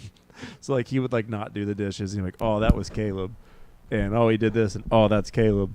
And then at some point I came down one day and she threw my shoes away. And I was like, "What was that about?" And she's like, "Oh, it's because you didn't do the dishes." I was like, Damn. I'm going to need to get out of here because your wife knows how to fucking fist fight. And there's nothing I can do. And She I threw can't go your to work. Yeah, they were like non-slip shoes for work. She threw them out outside, or could you go get them? No, they were like ruined. garbage, Rumpke file. Okay. So it was like, oh, okay. Well, I guess I don't need that server job anymore because it's not worth rebuying non-slip shoes. I've had a bunch of jobs where the boss is like, "Don't you want to be like me someday?" And I'm like, "You're miserable. That looks like it sucks. Your whole what you're doing. I don't want to run this restaurant." I've never had a job where the manager had no self-awareness. I did. Manager's always like, "You gotta get out of here, study, get back in school, do what you gotta do." You don't want none of this, do we? You don't want to manage a jalapeno tree. That same Olive Garden job, I remember the manager, his name was Mark, and like it was like not tryout week, but like the last week of training where you had to know like all the ingredients to all the food. You had to take your big test, and he walked me out front and showed me the front of the building, and he was like, "You see this?" And I was like, "Yeah." And he's like, "My name is cemented into the front of this building. I want you to know that I'm not going anywhere. So I don't want us to have any problems." And I said, "You see this name tag? My name tag is made of a sticker, so I'm about a thumbnail away from being out of here. I want you to know we're not going to have any problems." It doesn't matter to me that you know how to use Quickcrete and a Yes. screwdriver. It's so cool that you're stuccoed into the front of an Olive Garden. There's a lot of those men's work associations where they just get together at a hotel conference Yeah, room my and name- ball wash each other for having the same job The for whole a bunch time of I years. was putting my name in there, they were like, "Stop doing that. You're defacing the building." But I didn't listen. We just poured that. That's a sidewalk. Stop it. You don't even work here. Why would you do that? He didn't work there yet. One of these days I'm going to work at Olive Garden. I've also figured that I think I'm the only comic that is like eagerly anticipating going and working those life-sucking corporate gigs for all the money. Yeah. Dude, I want to do that. Everybody's like, "Oh, I couldn't stand that." I'm like, "Oh, I could stand that all day." I would love it. My Dude, wife I bomb was. all the time at open mics. Who gives a fuck Yeah. if I bomb for I can money? talk to a room full of people that think they're better than me. My wife was bitching I was about that born for Riyadh this. thing, and I was like, "You wouldn't send me over there for $50,000. Yeah. You would take all that money. Of course you want me." And then they're talking about. So they couldn't mention that there You don't want to aren't. make the people that did 9/11 laugh. They're crazy. Those guys know how to joke. Am I right? Those guys know how to prank. Hit them with a real 1-2 punch, and then the Pentagon. We are more into practical jokes, but this is pretty good. None of them mentioned that the Saudi Arabia doesn't have non-state sponsored events. They don't have like an indie fest. Anything that you do there is state sponsored. So the only way to bring people together and perform there is to do a state sponsored event. So everybody's like, "You're taking money from whatever," but there's no other way to do an event there. They don't have. Yeah. That's the rules. There's no public library. Yeah, there's not a cool hipster levitation psych fest. You're right. They had no choice but to make $2 million off Yeah. of them. Yeah, when they already had it. Yeah, there's no. We don't let liberal women talk in coffee shops. In fact, we don't let women talk. And yeah, it's one small step for men and 0 steps for women ever. No, then you notice there's no footage. Oh yeah. from the whole From thing. Riyadh? So nobody ever gets to know what they said or what Well, happened. you're not or- allowed to put clips of women getting their clits cut off. Trust me, I've been Googling it. Try to find it. You won't find it. Yeah. Thanks, Obama. I just like that Tim Dillon Well, did it I in think the most Tim Dillon way I think possible. we need to put an end to these videos of women getting their genitalia mutilated. What did Tim Dillon do? He Praised did it in the them. most Tim They're Dillon way. great. He accepted it, took the advance, and then talked so much shit about how they still have slavery that they disinvited him. Oh, nice. Oh, Yeah. that's great. That's the most Tim Dillon way to do that. That's why he's the man. The gay man. You know all these bars over here, the Moon Tower and all these on South Manchac? Mm-hmm. So I found this Reddit post of this guy, Stinson, who's, if you drive down Manchac at that big church on the fence, it says stinsontrail.org.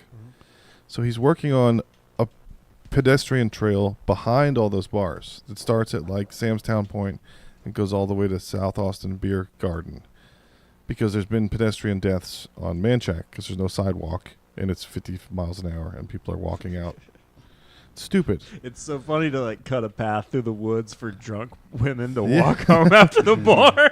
Like, no, guys, I'm doing this for their safety. So it turns out the guy is a swinger. I looked at the rest of his Reddit posts and it was like, whose wife's tits can I fuck? Like, you're making a rape trail. It sounds like he's doing it for altruistic. Yeah, you figured it out before I even told you. I That's don't know. because I'm in the mind. Yeah. It's like the guy that lets his children have their friends over to get drunk in a safe place. Yeah. Yeah, I want you, these young women to get high in a safe place where I'm there and I Where can only I can Yeah. harass them. It's the only place you Hey, you'd much rather get harassed by somebody you know than somebody that. I'm a cool dad. If any of you 17-year-olds ever fucked on VHS,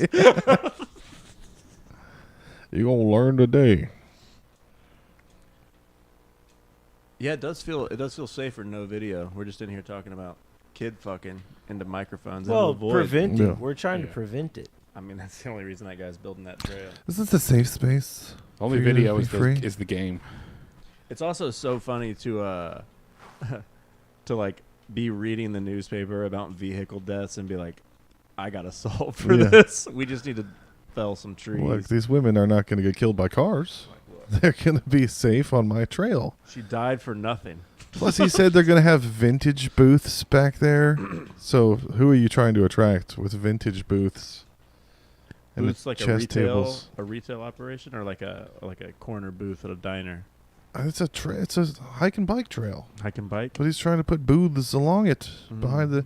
He's got agreements with all the neighbors, but then I guess he left his Reddit history open enough for me to see some of his other posts, and I was like, you have an ulterior motive, trying to go up women's back trails. This guy sounds awesome. You know Bryant Smith? He was here before. I know him. So he told a story last time he was here about that he got mugged buying Coke. Yeah. But he didn't get mugged. No, he paid for it. Well, he told them he wanted some Coke, and they said it was $80, and he said, fuck you, 60. So then they mugged him.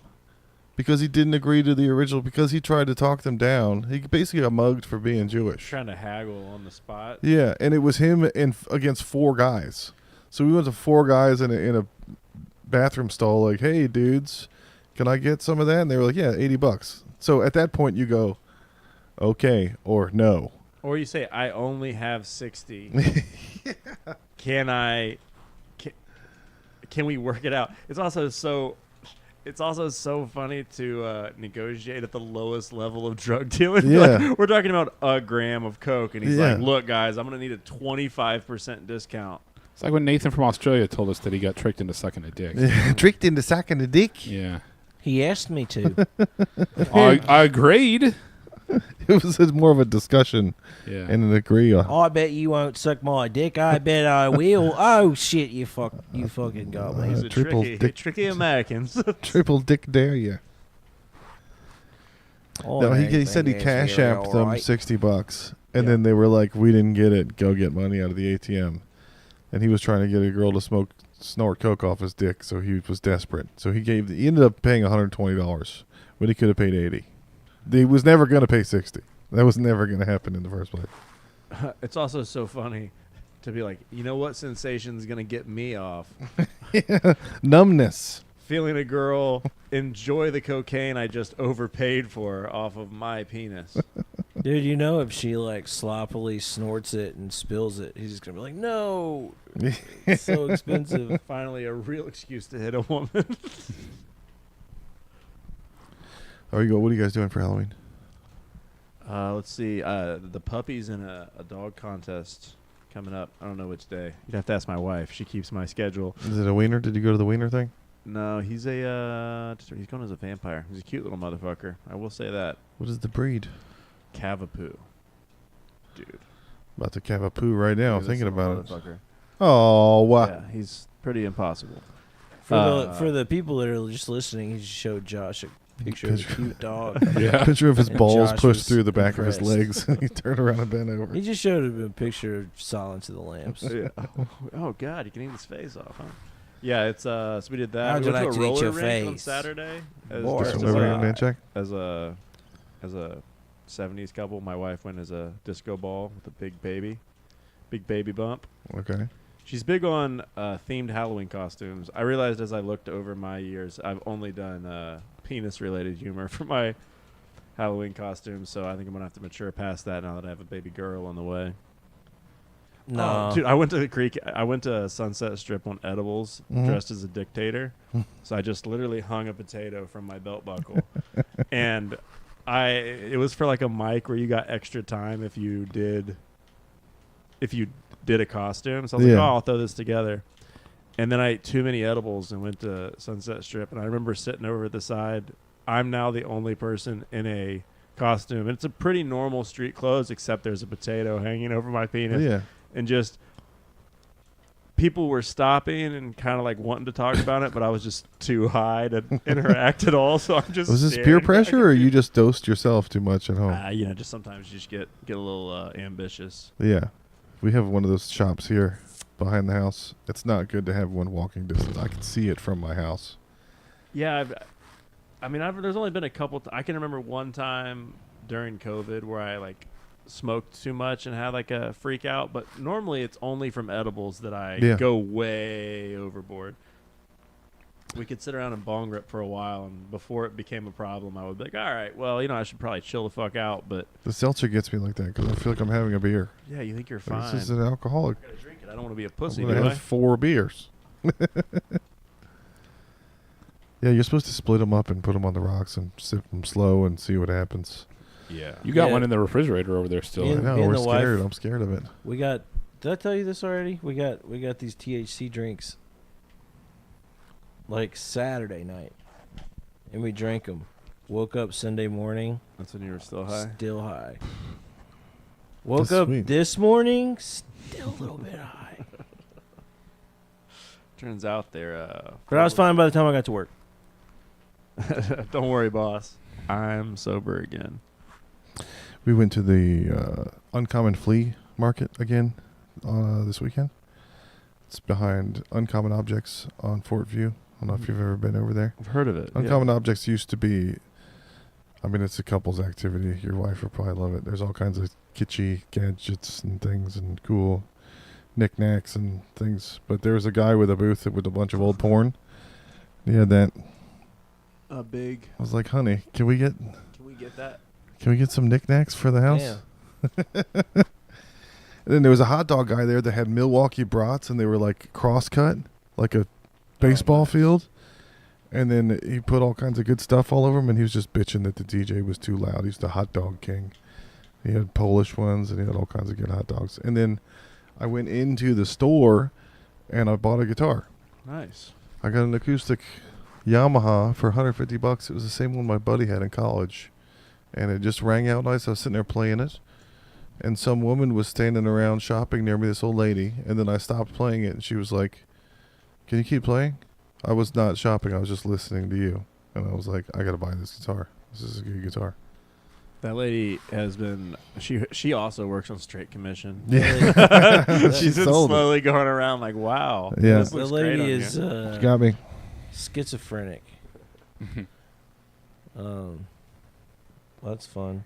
Are we still potting, or are we? Yeah, you guys want to end the show? It's been an hour and a half. In the Jokeballing show, so I can stop the recording and upload it. I'm still going to be streaming and everything. I got one more bit. Yeah, stock bits. Popcorn lung. What is that? Where does it come from? Working in the popcorn mines? Yeah, it sucks. Black lung. It's a bad joke, but I think it's funny. I was high one night and I thought of that. I was like, this is gonna make my career. This fucking popcorn lung joke, and it's not worked once. Those ones where you wake up and write it down and you look at it the next morning and go, yeah, what? I still think it's funny. I still think it's funny. Yeah, that's the perk of bits is you can write stuff down. You have a pickaxe and you're just pickaxing popcorn Little kernels off of the walls, and then you get a deadly disease. Yeah, and you can like talk shit like the other people are like, I've been in the caramel corn mines. Yeah, It's sweeter over here. Caleb, do you have anything coming up? Do you guys have dates? I have a showcase for that. The comedy sports thing in December. What was up with that game show? Am I wrong? What was it called? Did I win? Yeah, we did that. We did that on the Columbus Comedy Festival. That was cool. That was a good. We had like 40-something people there. Oh, that was back home? Yeah, so Okay. that was the first time getting to go back to Columbus and do a show. I think they just got that one on at Creek too, so they're gonna get to start doing it there instead of just Fallout. Somebody pitched it for the pitch. Yeah, somebody fell into. What's the point? What is the game? It's Trent Bradley, Austin Apostle host and do the music, and then pull people out of the audience for different little game show style events. So they rotate them every time. I mean, I would say they've probably got 30 or so game shows. The one we did was like number 14 or 15 that they'd put on. It's a good group of guys. Trent loves dressing up. He does Banana Phone every week, so this is an opportunity for him not to be the butt of the joke. I did Banana Phone, and I didn't understand what I was walking into. I thought there was phones involved, and somebody was going to call in something, and then all of a sudden there was just 3 comedians with mics right in front of my face making fun of me, and I was like, I was dumb. Cool. Yeah. I thought there was going to be some kind of phone involved. No, it's I've been a couple times, and my wife was like, "Can I go with you?" And I was like, "You're not gonna like it." And she's just like, "I just want to see what you're so excited about." And she Ubered home. She didn't even make it till the end. She was like, "Jesus Christ!" That's how you know it's funny if your wife goes, "That's not funny." Yeah, that's a keeper. Well, she didn't do any of the like. She doesn't like disagree with anything. She's just like, "Oh, it's just these are like unhappy, angry people. This isn't your brand at all. You're not going to learn nearly as much from this as you are the other things that you're doing comedically." I was like, "Oh yeah, I'll trust your women's intuition. You're probably right." Superpowers. I do get a lot more like we started doing that writing workshop on Sundays with Jordan. I would say that's been a big for a while. He hasn't done it for a while. He'll post an opportunity on an invite for like a Thursday or Friday, and I'm like, "Oh, if you want to have a bunch of people to your house, you have to call and organize and then count on a 50% show ratio the way everything has worked forever." I don't ever see those posts until like the day before. Sunday night. It's like a late. Well, he had a great showing on Kill Tony. He did exactly what I think you're kind of supposed to do on there. Oh, he was fantastic. Yeah, he was great on his there. character, and he had fun. And Did I ever tell you, Caleb? I thought Jordan was a compulsive liar. Yeah.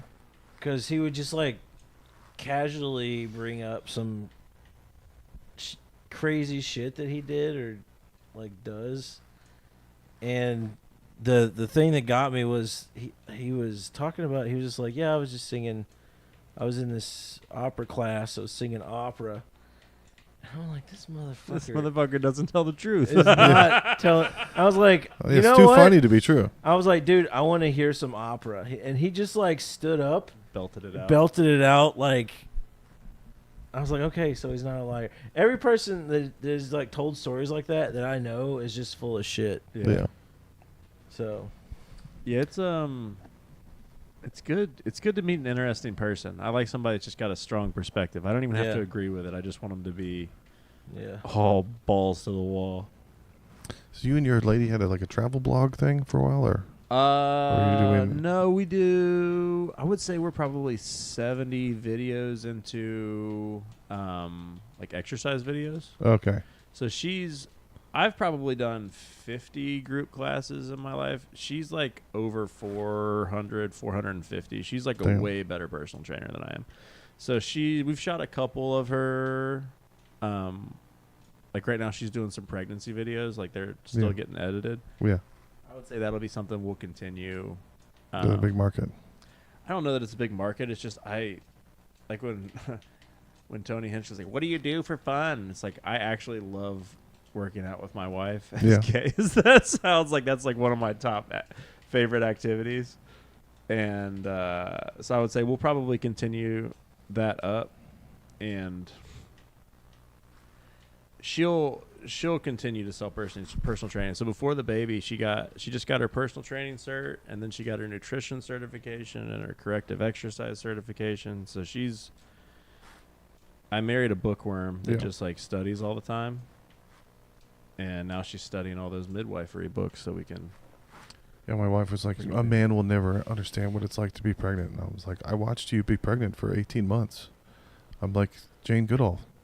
I've been studying this. You've told me every step of the way how you're feeling. You would so never shut the fuck I'm up. supposed to be paying attention and listening. Okay, that's jokeballing. Yeah. Good night, everybody. Thanks for coming out. But yeah, we're still streaming though. We're still doing our thing. That was just I needed that because that actually gets uploaded as a podcast. Oh, nice. So, but this is also streaming on YouTube and Twitch too. Nice. So like you can watch it live, or you can listen to the podcast when it gets uploaded. That's awesome. So I first moved here in 04. I lived off of Old Torf in Lamar, where the Opa's was, behind the Office Depot. And there's a huge Halloween party there every year. And it was like a block party. And then there was like an enchanted forest down the road. It was right in my front yard. I had no idea. So I stepped outside on Halloween and I was like, fuck yeah, I was 27. Like, this is great. It was slutty Princess Leia's. And I was like, hi. Hi. Where do you get that thing? It was like the party was brought right to my house. And I was like, this town rules. I'm never leaving. And it is not at all like it was then. But I mean, nothing's as cool as it was when you were 27. Tell us more about how things used to be better back in the day. Yeah. That's what we came here to Yeah. talk How long about. have you been here? 2 years. 2 years in now? In September, it was 2 years. All right. Yeah. Yeah. We. Time flies when you're hot as shit. It's been. I mean, moving from Ohio, this is just like a world of difference. So you're from Like, Columbus. Okay. Yeah. Okay. Cool. Have I been to Columbus? I've been to Canton and Cincinnati and Cleveland, but I don't think I went to. Is Columbus named after Christopher Columbus? I don't know the background. That's the capital, right? Yeah. Yeah. That's definitely, I would say, as a guy who's moved around quite a bit, I do like, if you're going to pick a town, pick a capital town, because it's at least going to have some amount of something going on. Whores. Yeah. All the Slutty if Princess there's politicians, there's whores. Ask Kojak, he'll know. He knows about a specific type. So there wasn't a night way to do comedy every night in Columbus? I could go do comedy 4 nights a week. Yeah. But like a spot a night. Maybe 2. And pretty quickly, you're just not around anybody epic. It's not that like it's not that I didn't like the scene. I didn't realize I didn't meet up with any comedy buddies when I was there. Yeah. Like I didn't have anybody like, oh, these are my friends. Like I love doing comedy with. Yeah. We were all just kind of all doing open mic, and then we all leave. People were really friendly when I went back because I was like, hey, I'm going to be back in town. Yeah. Is there a way to get spots? And like, oh yeah, we remember you. Which Okay. is not what I expected. I expected like, oh fuck you, you moved to Austin. But yeah, it's just not a big enough scene to learn nearly as quickly as I have learned here. I don't think I would have. I definitely feel like I got more done in the last 2 years than I did in the previous 5. What's the food of Columbus, Ohio? Do they have a food? Chain stuff. So like we have a brassica and a BB Bop, which are fun like chains that we don't have don't that have here. here. Yeah. So both of those would be things that if you were there, you could go do. And then they've got neat stuff. So is brassica? Brassica's like It's all imagine cauliflower Chipotle and broccoli. Yeah, imagine Chipotle, cabbage, but like it's like Brussels pitas sprouts. with a bunch of unique mix-ins. So instead of a burrito, you put it in a pita. And they got great fries. So did Is that. Great ice And cream. what was the A lot other of one? sweets. You can get a lot of sweets. BB Bop. It's like a Bibimbap. Korean Chipotle. So like Okay. you get little bowls of noodles. And Yeah, we've rice got and that's stuff. cilantro here. Yeah, very Yeah. similar. Yeah. Yeah, there's that. There's Have you been in South Austin the whole time you lived here? Yeah, we moved. We picked out like I want to say we toured maybe like 6 apartments. And Yeah. then this was the one that we liked, and then we renewed the lease when it came up. And I don't know. My wife is now teaching like 4 or 5 classes a week, 5 minutes down the street, Nice. and as I've discussed it, even with the baby coming on, I don't want a $4,000 a month mortgage to live way outside of town. Yeah. Because if I added even 30 minutes of commute, it No, totally renting is the disrupts move everything that we're right doing. Then we're just living in the fucking desert. We could have done that. You Yeah. know, there's no reason to live in the middle of nowhere. That's what I thought Texas was coming from Virginia. I thought it was going to be like skulls and cacti and scorpions and boots. An old boot sitting Turns down. out it's just a bunch of people that don't know how to drive. Yeah. Yeah, a bunch of idiots who bring their dogs into Walmart and HEB. Yeah, they definitely the driving is way worse here. Like I used to CarMax sports cars for a day pretty frequently Mm-hmm. because they'll give you a Corvette up to 150 miles for 24 hours. You can just take it home with you. Really? So I would just take a Corvette to work like semi regularly, That's awesome. and I would never do that out here because I just know if you give me a Corvette for a day, I'm gonna bring it back in the same condition. Like I'm not. Somebody's gonna Reckless. slam into it on purpose. I have, like I'm not a road rage driver. I still got chips in my windshield and just like there's just so much shit in the road here that I don't trust myself to bring something back in the exact same condition. I've had No people problem. chase me before. I was in Lockhart, and I changed lanes, and he wanted to go 70 through the 35, and so he like started when this is in between 2 red lights, by the way. I changed lanes, so I'm in the left lane going around somebody. This guy's going like 70 behind me, starts flashing his lights at me. So I got startled. I hit my brakes. Yeah. You Is there somebody some flashes their emergency? lights behind me, so Yeah. I got startled, so I tapped my brakes. And then he like pulled up to me, and I let him know how I felt with my hand signals about how he was driving. Josh's And wife this actually gave me the motherfucker- best thing to do. Yeah. Decides that. to start chasing me, and I was driving from Lockhart all the way to Pflugerville, so I just got on the toll road. Like, see who's got the most gas. Yeah, see if this guy's willing to If spend that guy didn't have a $350 to toll beat me. tag, that little Yeah. stunt cost him about $14. Nice. Very good. Fucko. Josh's wife gave me the idea of the absolute best thing to do. Blow kisses at people when they get mad at you. Mm-hmm. I've been hitting them with the. Yeah. It immediately escalates the situation. I want you guys to know it does not calm things down. Male, a sunroof? female, doesn't matter. Just If you have a sunroof, you can give it one of these. yeah. The big pussy. Last month, a black guy called my dad a faggot in Philadelphia. It was awesome. It was amazing. It was the best day of my life. Triple word score. So it was. We were in Philadelphia to go to a Phillies game, and that morning we got up to go to like a coffee shop to like get coffee, and I guess it was kind of like rush hour. It was like 8 a.m, and there was traffic backed up on one of the streets that we were crossing, and somebody pulls up and just honks for like 30 minutes or 30 seconds at the backed up traffic, and as soon as he stops honking, my dad goes, "That wasn't necessary," because we were standing on the street right next to it, and it was this like tough looking black dude, and he goes, "Don't tell me what's necessary, faggot."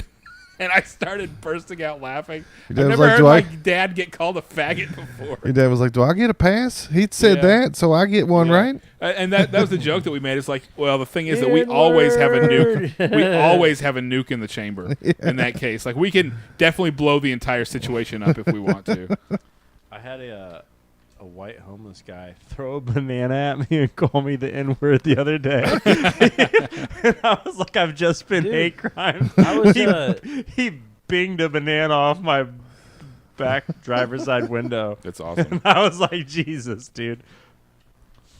I don't know how I- I'm going to explain beating up a homeless guy in the middle of the street. 2 times this past week I've been in my work. I drive the box truck for work, and two different times I've been flipped off by someone for no reason.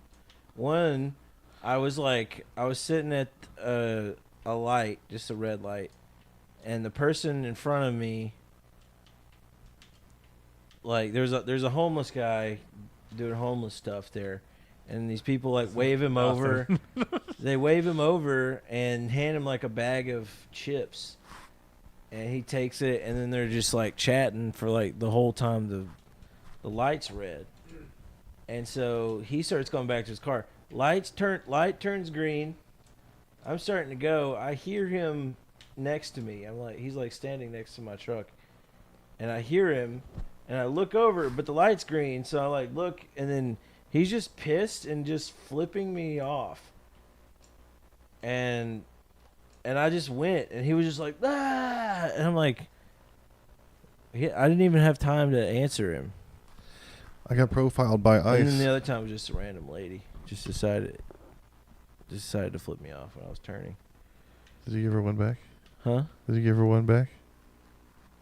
No, I didn't. I was in the work truck, so I don't. Oh yeah, you're representing the organization. Yeah. I got profiled by ICE. My car is kind of looks like somebody who might not be from here. beat It's him very up. loud and it has a spoiler and there's mirrors missing and there's this black truck behind me and it has lights off and everyone else had their lights on, and he was riding really close to me, and then he pulled up next to me and he had extra antennas, and then he left. And I was like, he just checked to see if I was white. That's so funny. I should have just held my arm out the window and be like, look, Yeah. everything's fine here. It's not even a cop. It's just a guy with a CB radio. Yeah. Just put an one extra time antenna I'd on. like to to do be, his I'd like to part. be judged by the color of my skin and not the content of my character. The content of my character sucks. Turns out I'm real.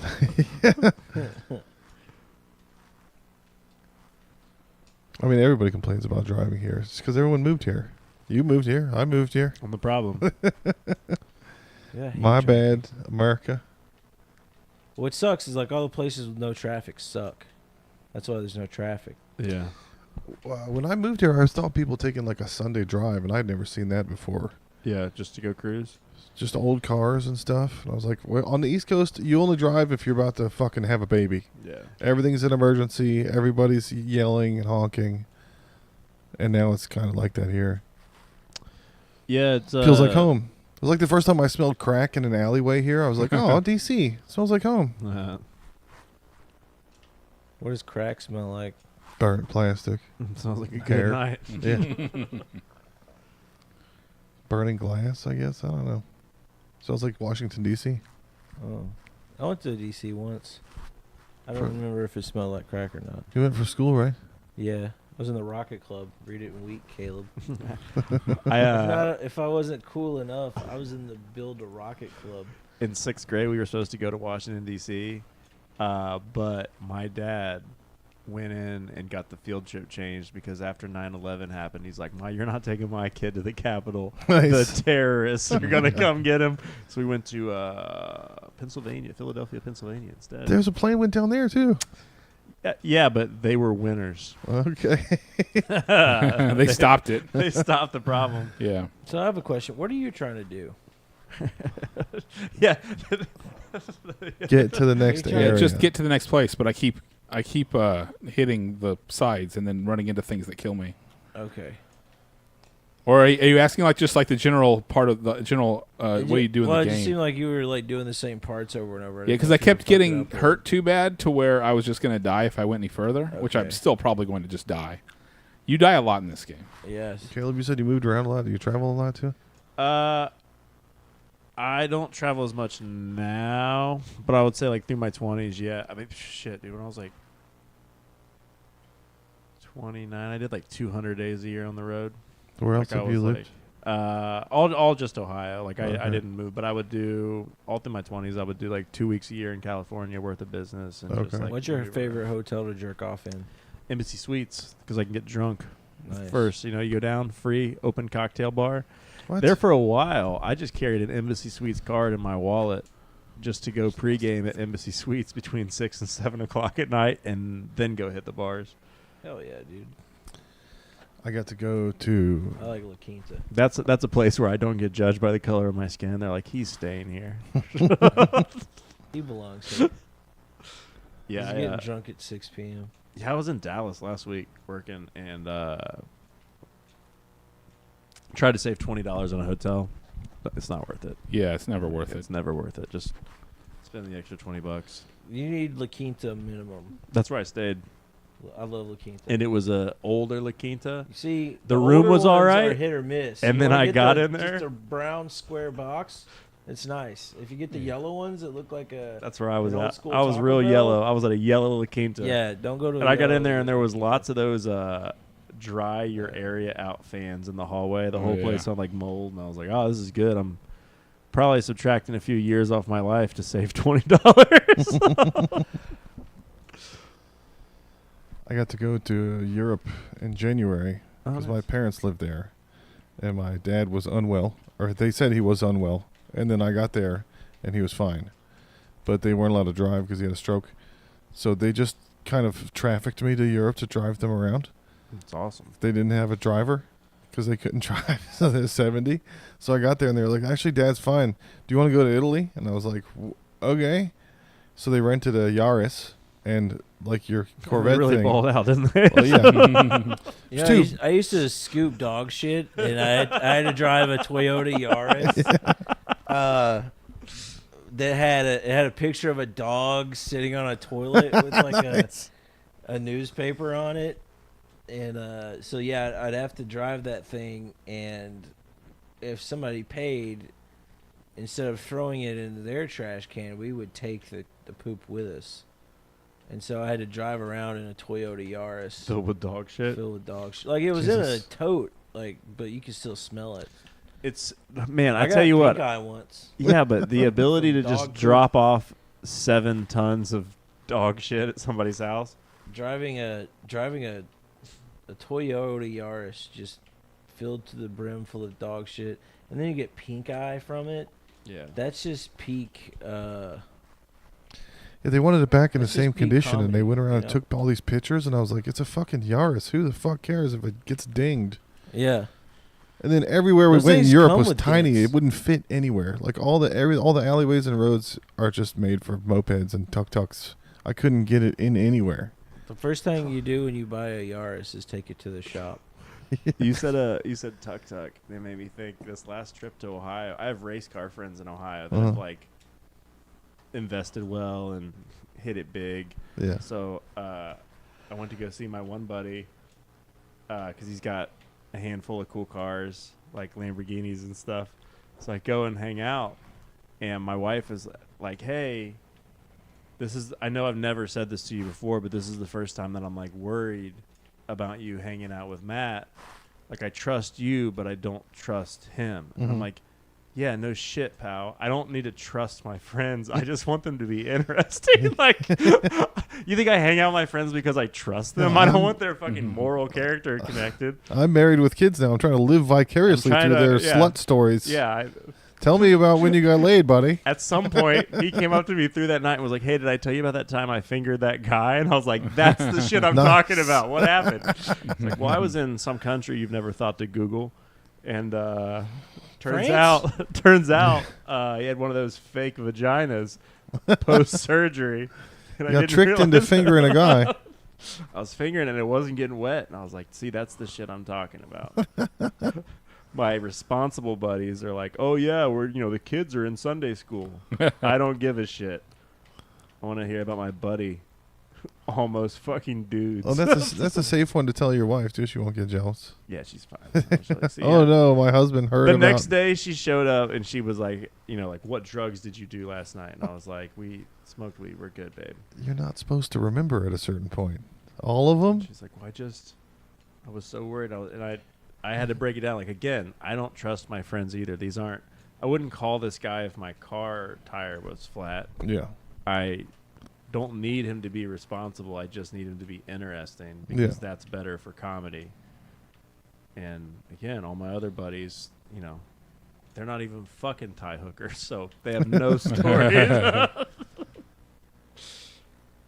No, I tried to find a comedy club in the little town where my parents lived in France, and it was like a storage container that had been turned over. It was like a temporary thing, and it wasn't happening at that time. And their Instagram last post was like a year before, and I was like, I guess this doesn't exist.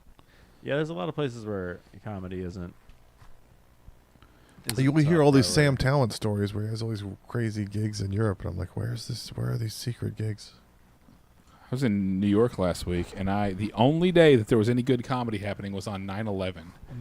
But I had to go to the Yankee game with Donald Trump. That was the right after the day after Charlie Kirk got shot. Trump was at the Yankees, and so I was at that game. And at the stand, Dan Soder and Mark Normand were doing a show, and that'd been an amazing show to see on 9/11. Yeah. But every other night was like some freaking sucky ass Natalie Cuomo's showcase or something like that. So there was nobody I was interested in besides those guys. Yeah, I'm a big Soder fan now. I mean, not that I was ever like anti-Soder, but I just feel like he's really matured into an awesome comic. He is so good. I saw him live last year, and it's fantastic. He's very meat and potatoes. He doesn't fuck with the form at all, but he perfected the basics. Mark Normand's definitely my favorite, my wife's favorite comic. I have a funny Mark Normand story on edibles again. So I went to a Mark Normand show and took quite a bit of edibles. So it's me, my wife, and like a gaggle of Latinas because she's always inviting friends. So it's us and like 7 or 8 Latina ladies and me. Yeah, I hate that. On That's why I edibles. don't allow my wife to have Call It's me. so great. It's so great let to your just wife show have up. friends? It's Yeah. so great to just show up with a group full of You hot, can just tell hot her chicks that I can't fuck. Yeah. It's just like I imagined it. It's like a rap video. I just Yeah. It's like having a big sister with a bunch of friends. So we go to the show, and Mark is roasting the table at the front. Like the one guy is in a sling, and it's like a girl and a guy, and then like the girl's parents, and they're roasting this girl and this whole family, like one comic after another. But I feel like I kind of recognize the laughs. You know what I mean? Like it's weird, but I'm like those laughs sound familiar. And we get to the end, and one of the roasts like goes pretty fucking hard to where like the girl like gets up and like bitches around. And I realize that's an ex-girlfriend the whole time. And I had this feeling that if I ran into any of my exes, like that it was good that they would run up, they would give me a hug. Yeah. And I ran into that girl after the show, walking out of the bathroom, and realized that's not true for all of them. Turns out some of them not so happy to see me. Dude, the only 2 exes I have in this town both said if I ever see you with another woman, I'm going to put Vaseline on my face and take my shoes off and fight them. I was like, cool. I better avoid you forever. You date cool girls. No, that girl, I had a Patrice O'Neal girlfriend. All my exes don't even act like I exist. It feels like a good thing. I asked that girl out on our first date. I was like 28. I was like, oh man, I've only got maybe like one more good girlfriend in before I'm gonna want to get married. That's true. That's 100% And true. Everything starts to seem like a series of failures, and you have to stick with them. Yeah, 28, you're like, I'm never gonna get married. Yeah. 29, you're like, God damn it. After the 4th long-term relationship, it's you. Yeah, You're the problem. I told myself I wasn't gonna get married to 30, so I remember telling her like, hey, this is kind of that last shot. So we went to the first date. I would only met her on Bumble and like talked over the phone, and I would do this where I would say, hey, I'm driving for safety. Do you mind if I just call and introduce myself? And that would get past all of the texting. Uh-huh. So talked for like 2 hours, And the next day, talked for a couple hours. I was like, hey, you know, this is a relationship. You know, like you seem somebody interesting. It makes sense to meet. Do you want to come to Thanksgiving?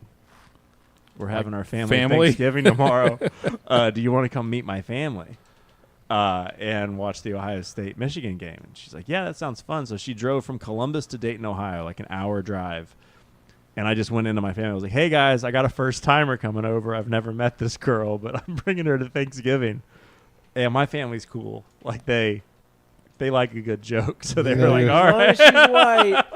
So she hung out for a couple hours, and she worked at Milwaukee Tools. So she was bragging about how she could get discounts. Okay. And my family all does construction, so they gave that bitch an order. Yeah. You know what I mean? By the time we're done, like, don't brag if you're not ready to put it up. You're not leaving here without a PO. So she stays till like maybe 2, 3 in the morning, and we were playing cards, and I was like, you know, hey, this is a relationship that makes, you know, it seems like worth investing in. It makes sense to do so immediately. Do you want to be my girlfriend?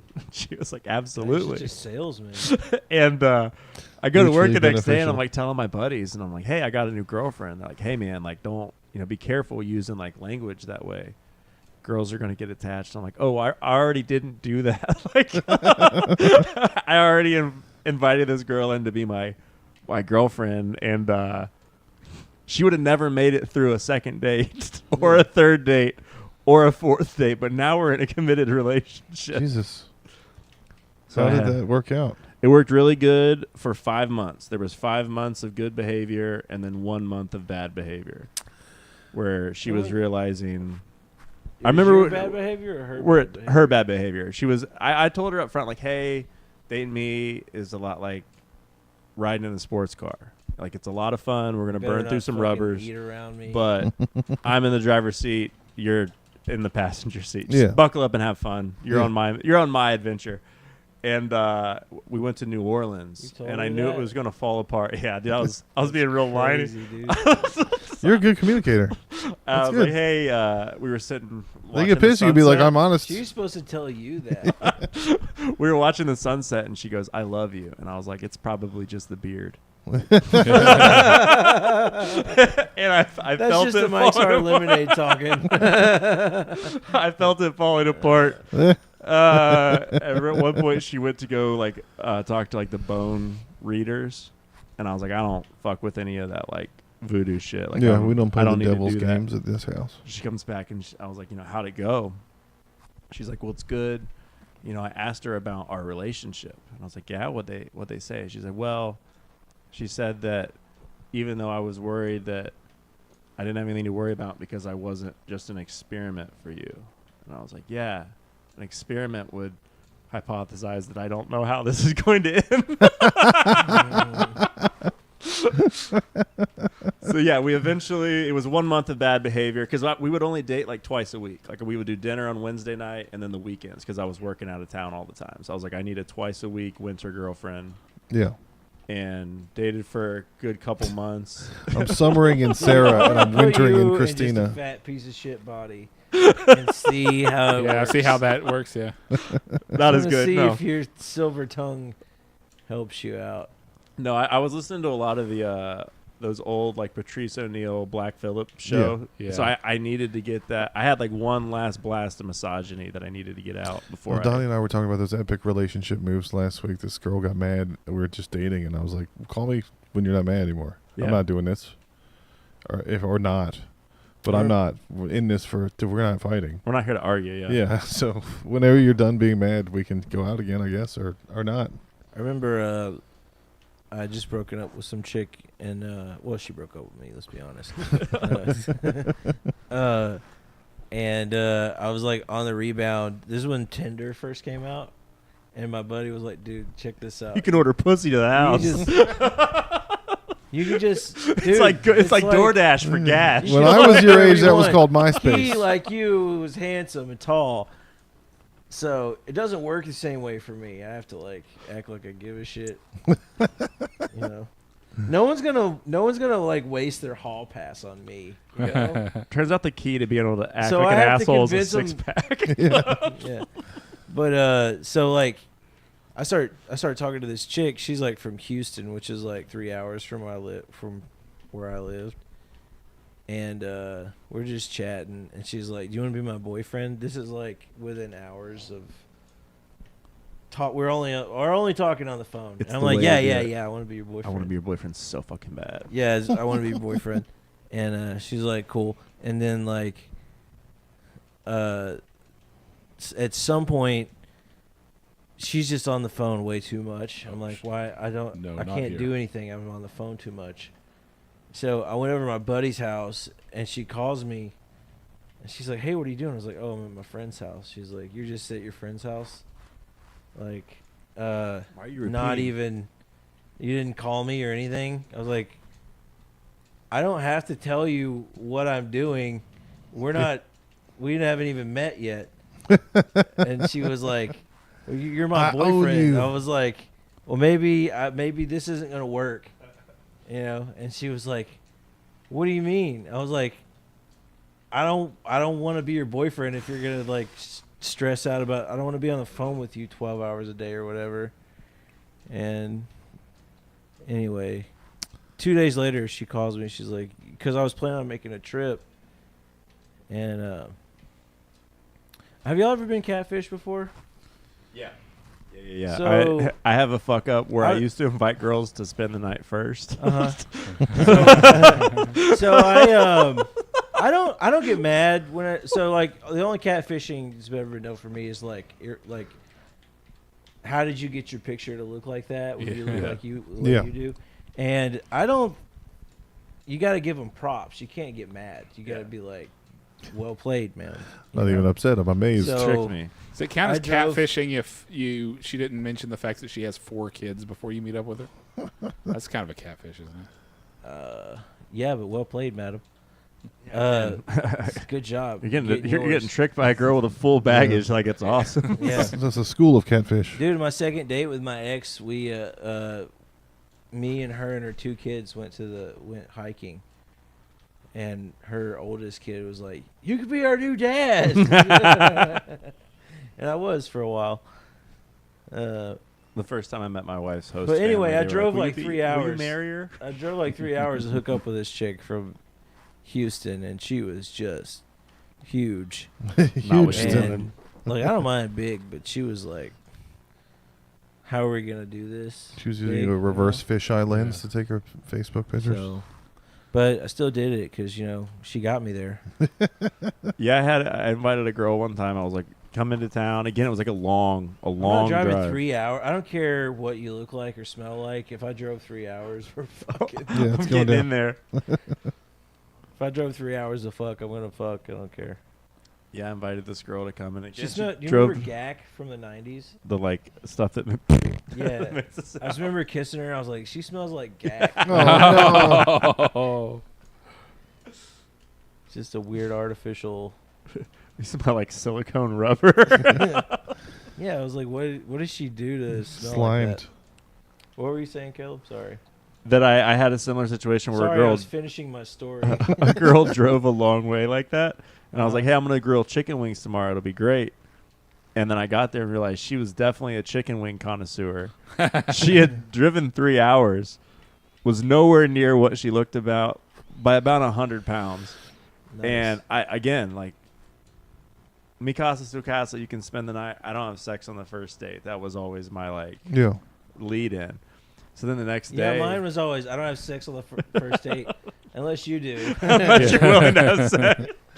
So the Maybe Unless you halfway. let me, I won't do it. The next day, all my buddies came through, and I was like grilling chicken wings in this girl's house, and they were like, "Dude, did you?" I was like, "Oh no! I don't have the balls to tell her to leave. I'm just such a gentleman. I figure this might as well be fun for both of us." Yeah, that's one of the worst great. roasts where you're thinking maybe this is okay, and all your boys are like, "Why do you have a horse in the house?" Yeah, what's going on over here, dude? Is everything okay? Are you taking the breakup bad? I'm What's like, her no. name? Is that Annie or Arnie? So you didn't reward her catfishing, her successful catfishing with sex? No, That's There's that's been- rude. especially when Tinder and all that stuff was out, I found that if you always end the date with, "Hey, I don't have sex on the first date," that's just enough rejection that a girl needs to experience so that I can get a blowjob on the second date. Nice. The Tinder of my day was Friendster. And there was a girl that had photos that she looked kind of like Betty Page, like they were Okay. boudoir-esque, but she was kind of Native American or like Hispanic looking. So I was into it, but I got over there and she was way bigger than the photos looked. But it was, again, too late. And so I was hanging out with her. We fucked around. They were hanging out, and I was like, I was thinking about taking a walk or like a run or something if you want to, if you have a bigger girl, sometimes you kind of try to see if you can encourage them or see if they're even into doing anything activity-wise. Yeah. Like there was a girl in Florida. I was like, you want to run around the lake? You live right on the lake. And she was like, I have a thyroid thing. And I was like, I'm out. Yeah. This is never. Yeah. Yeah, you're going to be exhausting. Yeah. Yeah. So this Betty Page girl. Fun fact, and I'm saying this as fat people. Yeah. Fat people are bad people. Yeah.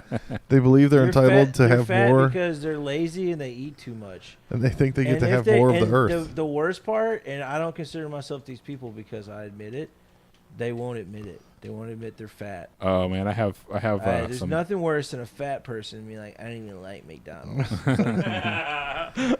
I did this because of Like, salads. what, you just ate like a trillion cucumbers? No, that Betty Page girl was eating saltines with butter on them, and I was like, "What are we doing?" And then she was like, "This is before dinner," and for dinner she made ramen with butter.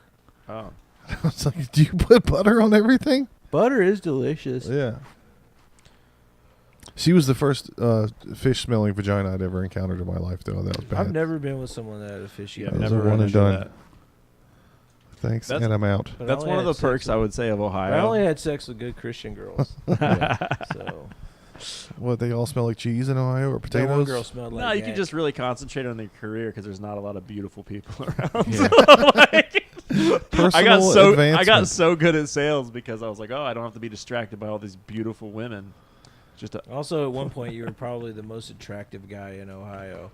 What was the guy Sid? Did you read Sid? Sid Stiegler? It was a 2S name. He had like one of the main sales books. I remember reading it when I was Zig Ziglar. Zig You're talking about- Ziglar. Yeah. Yeah, that was. How to make a fuck. I got ton of into money I got selling into Zig people Ziglar and shit. was like, you know what I should do with these skills? I should buy a couple pounds of psilocybin mushrooms and start selling these out small bags. That's a great idea. Why don't I do that? There's a joke about you can always tell when somebody's read like the first 15 pages of that How to Win Friends and Influence People book Yeah.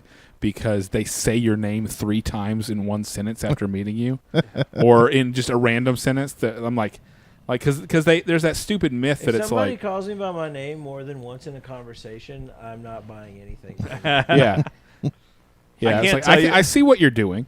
I can't tell you how many times I get to the signature page of a contract and couldn't tell you who the homeowner's name is. Like, See, because you're doing business. You're not fucking around yeah, guys, we're trying to having get to know me. a real conversation. Oh yeah, Caleb, you don't happen to call like things an ask, do you?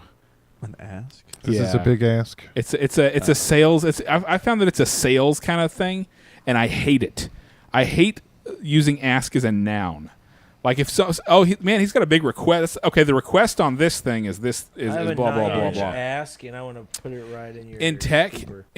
they call questions Ask and request play. asks all Ask the time. play. It Ask drives me play. insane.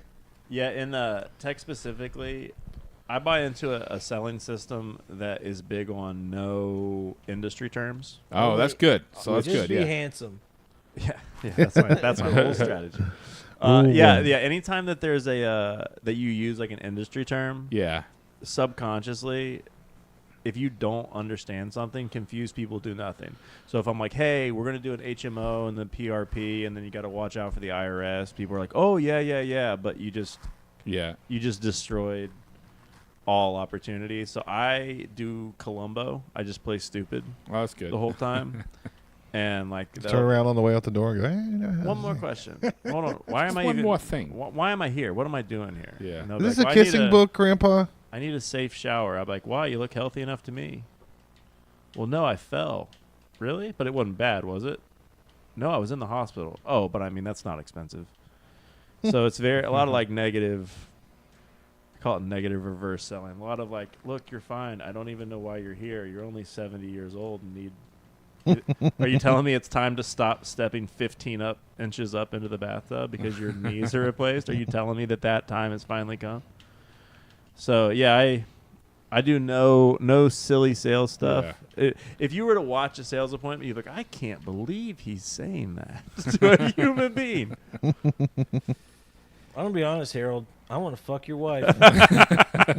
I want to take her teeth out. I'll take 2. No, I just wanted to gum down my junk like it's a fucking bowl of soup during the Depression. I had the easiest sales gig when I moved here with those retail neon signs. We had already written ourselves into the lease. Oh, nice. So anybody that moved into a new unit, we were like, they had to call us. They was like, you're going to be getting your signs from this guy.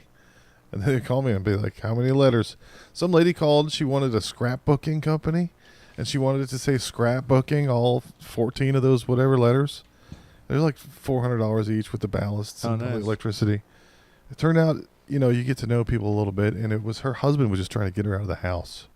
And I was like, dude, tell your wife to start a store called Book.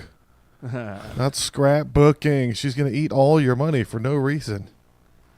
I will say that I had one of those honest conversations with my wife up front. I was like, hey, I want to support you, and I'm going to give you like a runway to like figure out what you want to do with your life and your career for the next couple of years before we have kids. I'm on year 17 of that. But I don't. But I need you to know this marriage is going to be like a sports car. I just can't have I'm you driving. and you're in the fucking passenger seat. You're not even allowed to buckle your fucking seatbelt. Okay? And I was just like, hey, I can't have you decide to open a fucking cupcake shop at some point that requires real estate. So I'm on board with supporting your dreams, but your dreams need to be something that don't require a lot of overhead. Yeah. So you have a fashion design degree. I don't mind you being a designer because we can hire somebody else to sew. You can be or cocaine if we want to make real money. So she decided on personal trainer, and I was like, got it. I will do that. I will help support that. Just no cupcake. No cupcake company. The last thing I want to do is no trophy wife companies. Yeah. Yeah, I don't need any. Get ready for this conversation. I'm a homemaker and I work 24/7. You have free childcare. I'm your maid. I'm your butler. I'm your personal chef. So there's no time for me to. So that's going to extend your 2-year runway into probably kindergarten at least. I mean, as soon as she got pregnant, I told her, I was like, hey. I'd already told her she needed to quit the job that she was in. She was working as like a visual merchandiser for a store. Mm-hmm. And originally she was having to go in at 6, which was a pretty fucking crazy negotiation. And then they changed it to 4 a.m. And I'm real big on like, I don't find opportunities to tell my wife she's wrong. I'll just let her like kind of discover it on her own. Like I don't believe you because I don't think women get out of No, bed. Guide the horse to water. Can I ask you a question? What time am I supposed to eat breakfast? That's right, 7 a.m. Now, if you're at work at 4... How the fuck am I going to get fed? Yeah, that cramping my style. Like, hey, again, I'm not going to tell you what to do, but if this was the original negotiation, you would have never agreed to it to start with, so maybe tell them to go fuck themselves. Yeah. Tell them this is your last day at work. 4 a.m. is wild. Yeah, it was pretty crazy. We were definitely on different, especially because I'm a late night guy, we were definitely on different schedules there for a while. Man, I can't wait for the day where I'm doing stand-up for a living and I don't have to wake up at 6 in the morning. I love stand-up, but I love going out drinking. So it's hard to not. You love both things. Yeah, do stand-up and also not go out drinking. Did you have another beer? Yeah, there's one more. Don't slip me the wrong one. I'll be on a pee and then I need to leave. Yeah, what time is it? I think I want to go do 8:30. a little 8:30 Woodrow's tonight. Is there a Woodrow's thing going on? Here? Yeah, I live right beside the little Woodrow's. It's like 12 minutes away. The slaughter one? Yeah, is anybody else going to go do that? Is that Taco Bueno closed Is over that, there? that still happen? Does that happen on Monday? Oh yeah, that's the one that what's his name? The dude and the audience member is there sometimes. Bob, It's yeah. still is it still Mary Matthews? The host? That's the one we met Martin Phillips at, or saw Martin Phillips at. The last time I did that, Mike, there was just Mary Matthews there. She was the last. I went up last. She was the only person there. Really? And I just did my bit about jerking off to her. I saw Martin Phillips there, and I got him to come over here and do the show, but he didn't really say much. Yeah, that's I like to go do that one on Mondays because it's walking distance and it's taught me. That was what taught me to like get loud into the mic as well. Yeah, 'Cause right. I used to Also, it's no just, roof. Turns It's a out good no time of year ceiling. for it. It's cooling down. Dude, It's not I'm miserable, seeing sweaty. comics that have been doing it for like less than a year say stuff like, "Oh, you do these mics, it's nothing but comics. There's no real audience." It's like you don't know how to write a joke yet. You Yeah, need to, dude. There's like, no reason. That It's anybody every would wanna mic come watch everywhere. it. you need to learn to make Yeah. people at mic laugh, and then you earn the. I mean, The that's crowd. still you're expecting like New York or L.A. or Chicago. That's about the only place where there might be an actual audience. It's not just the other comedians. From what I've heard from like all the New York guys is that there's no real audiences at the Yeah. New York mics either. It's Oh, just yeah. open micers. And all the LA stuff is you got to bring people Yeah. or pay. Yeah, LA is just pay to play. It's all a racket. No, I had fun at the Mothership mic. It was full. Nice. It's always Well, that full. one's gonna be full. Did you do Yeah. the mic? Yeah. Nice. Yeah, Yeah, the And then I Mothership is then like, I got snobby. I was like, this one's awesome. Though everything else sucks. There's Yeah. a crowd. This is the only way to get a crowd is to do this thing. I haven't signed up for Kill Tony or the Mothership mic because when I got here, I was like, you don't want anybody to see you in this state. this isn't you're not presenting That's your good best just stretching. It's good work. It's good dude, to try. Nothing's there's gonna a happen. guy- yet. And now that I now feel comfortable, I'm like, all right, Yeah. I could go do that stuff. There's a and guy. feel He fine. actually invited 2 me to minutes. his. Oh, it's only 2 minutes. I was supposed to do a show last night, but it was called like the far right, far left, left right, woke, left racism show. That was the name of his show, But At least it's branded simply and for Google. he's been doing stand up for Scrapbooking. 9 months, and I was like, I just texted him yesterday. I was like, I'm not gonna make it. I don't feel good. And I didn't feel good about doing that show. Yeah, But he's like, he like at the open mic he runs on Mondays. He's like, how's this for Kill Tony minute? And he'll do like a minute of. I've been doing stand up for 9 months comedy. Yeah. and, Yeah. It's just like, yeah, you're gonna do really bad. He's not gonna like it. But yeah. There's a you can't tell people stuff. we went every night of the week when we were heavy on mics about a year ago, just to see what night was the best night. It turns out it's Sunday, but now that Sandjack is over, it's not Sunday anymore. yeah. Sunday was a lot of fun. I got to host Sanjak one last time before Yeah. it died. What a great little room. What happened? Did somebody say something? I would assume.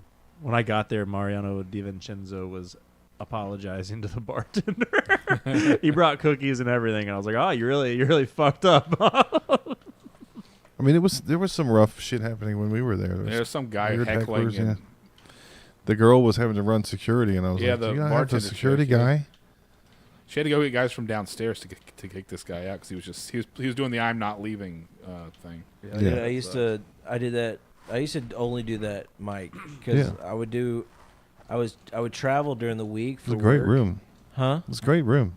It's fun. Yeah, it is. Atmosphere. It's a good spot to do comedy, but that was like I would do that and then whatever else I could during the week if I could get back.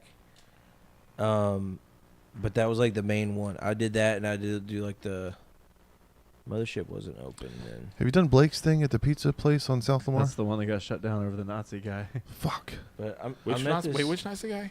Some guy showed up in like Nazi dress. I'm trying to keep up Oh with my any God. South Austin ones. Let me know what goes on with that San Elmo THC one if they ever do a mic again. I think the mics are going to be done. Yeah. It just went right to because again, at the end of the day, it's a You can business. charge for it, Like, yeah, they're wanting to. It's a lot easier to sell a business on a show than an open mic because an Yeah. open mic is just an opportunity for a bunch of degenerates to do horrible shit. Yeah, and you're just gonna have to go downtown. We've been to a bunch of different South ones that they've tried. Mike Hale's tried a bunch of different South Mhm. ones, and I Nobody ever- took a girl to that Sanjak open mic one time. We met online, and she was like, "You do comedy? Where do you go? Where do you go?" And I was like, "Well, sometimes I'll do Sanjak." She's like, "Oh, downtown?" I was like, "Yeah. Do you want to meet me there?" And so I met her. We were having a few drinks and chatting it up before. You ever have like a day where you're just like, this is not you. You're somebody else took over your body, and you're just like this It's happened to me like twice. Running through it. I'm like chatting up at the bar and I'm like saying like all the right shit, and then Flow state. Just saw you do comedy at the Sandjack. we're at a Sandjack open mic. You don't do good at a Sandjack open Yeah. mic. Yeah. I went up there and I did my set and it murdered, and I sat down and I was like, how impressed are you? And she was like, you want to get out of here? I was like, yeah. Good, go. We didn't bang or anything, but But she was tired of being seen with me in public. but she was. We did make out. Yeah, I was can't. cool. I can't. She we went out on like 3 dates, and she was like, her friend was asking me like why I was in a relationship so long the last time. She was asking me relationship stuff, and I was talking about how I didn't want to get married at the time, and this girl thought that I said I don't want to get married ever, Mm-hmm. and so like joke's on her. You catfished her. Cause she was like I just don't, we kind of don't have the same goals. I want to get married at some point, and I can't be like, if somebody says that, you can't be like, no, I want to get married at some point, because then you just sound Yeah, indecisive. yeah. Like it sounds like we do have different goals. Anyway, that story went nowhere. I'm just gonna wait for all my Bitcoin to mature. That's what you say, and then walk away. Yeah. Yeah. Yeah, I was blessed to not be in a position where I was trying to do comedy while I was dating, because I would imagine those early years it would not have been impressive. And Depends. I was working a night shift at a print shop and just listening to Joe Rogan in your mom's house for 12 hours, 7 to 7. So I just started writing stuff. And then I went to Cap City. This is 13 years ago. And it worked out okay. And I met some other people, but the scene was way different then. Then my cousin had a bar with a big back room, and he just gave me the back room. So I got to practice and host a lot. And then I took a break to raise some children, and now they're perfect, so I can do comedy again. now they're epic. Yeah, we're all done. But it was, I definitely shouldn't have done it when I was in my 20s, because I didn't have the life to talk about. Yeah. And I felt funnier having been grizzled by some stuff. Well, I feel like if you start when you're in your 20s, I didn't start actually doing stand up till I was in my 30s. When I was in my 20s, it was Dane Cook. Yeah. Yeah. A lot of noises. Yeah, it's just like you're just like Yeah. yelling and. But I that feel was like what was big at the I feel time. like that's good for like learning how to be on stage, not so much the writing, the Yeah. material and stuff. Because I feel like I missed a lot of that, and that I've been playing a lot of catch up. Just like learning to perform, learning how to deliver the jokes in a certain way. I mean, I think it's to me, I've always been the most successful when I've just enjoyed the room, and the room has enjoyed me. But when it's it kind of feels like a conversation as opposed to just a thing you're saying. yeah. There's flamenco dancers in Spain that get into like a Zen gypsy trance before they start dancing. Yeah, and they're pink because of the things they eat. Yeah, I kind of do that at every mic where I'm reading what I'm going to say and then changing it based on what's been said and who's there, and like trying to get into that trance. I used to do that. Now I just say the N word over and over until everyone leaves. But it's fun to to make something Did I tell you I weird got happen. past the mothership? That's how I got past. Oh, I had one more bit. Okay. So I love McDonald's breakfast. I love it because my dad used to take me. My mom and my dad got divorced when I was real little, so I stayed with my mom, and my dad had like joint custody. So every time he would pick me up, he would take me to McDonald's. Problem is, he didn't always pick me up. So on days he was supposed to pick me up, I wouldn't eat. My mom would be like, "Hey, do you want breakfast?" I say, "No, I'm eating. I'm waiting for my dad." And so there were some days when I would just sit on the porch, and he would never come. So I was just like 8 years old. I would just sit on the porch, hungry, waiting for my dad, who'd never show up. And that always really stuck with me. My dad was terrible at remembering birthdays. The last time I spoke with him on the phone, it's the last time I ever spoke with him. He's dead, by the way. You should say he's dead in the story. He called me. He called me on the phone, which is where you call people, And he, he's talking. We're talking. I was like, Dad, you know what today is? He's like, Tuesday. I said, it's my birthday, Dad. He goes, oh, happy birthday. When happy birthday never means less than when somebody says, oh. Oh, it is? So my dad, before he died, his last words to me were, oh, happy birthday. And this is the part of the story, usually, where they just automatically put me on the do not call list. Okay, so that sucked. He died of a heart attack from eating too much McDonald's breakfast alone. My dad was like 73 when he died, and he was one of those people that just like got old in 1 year and just.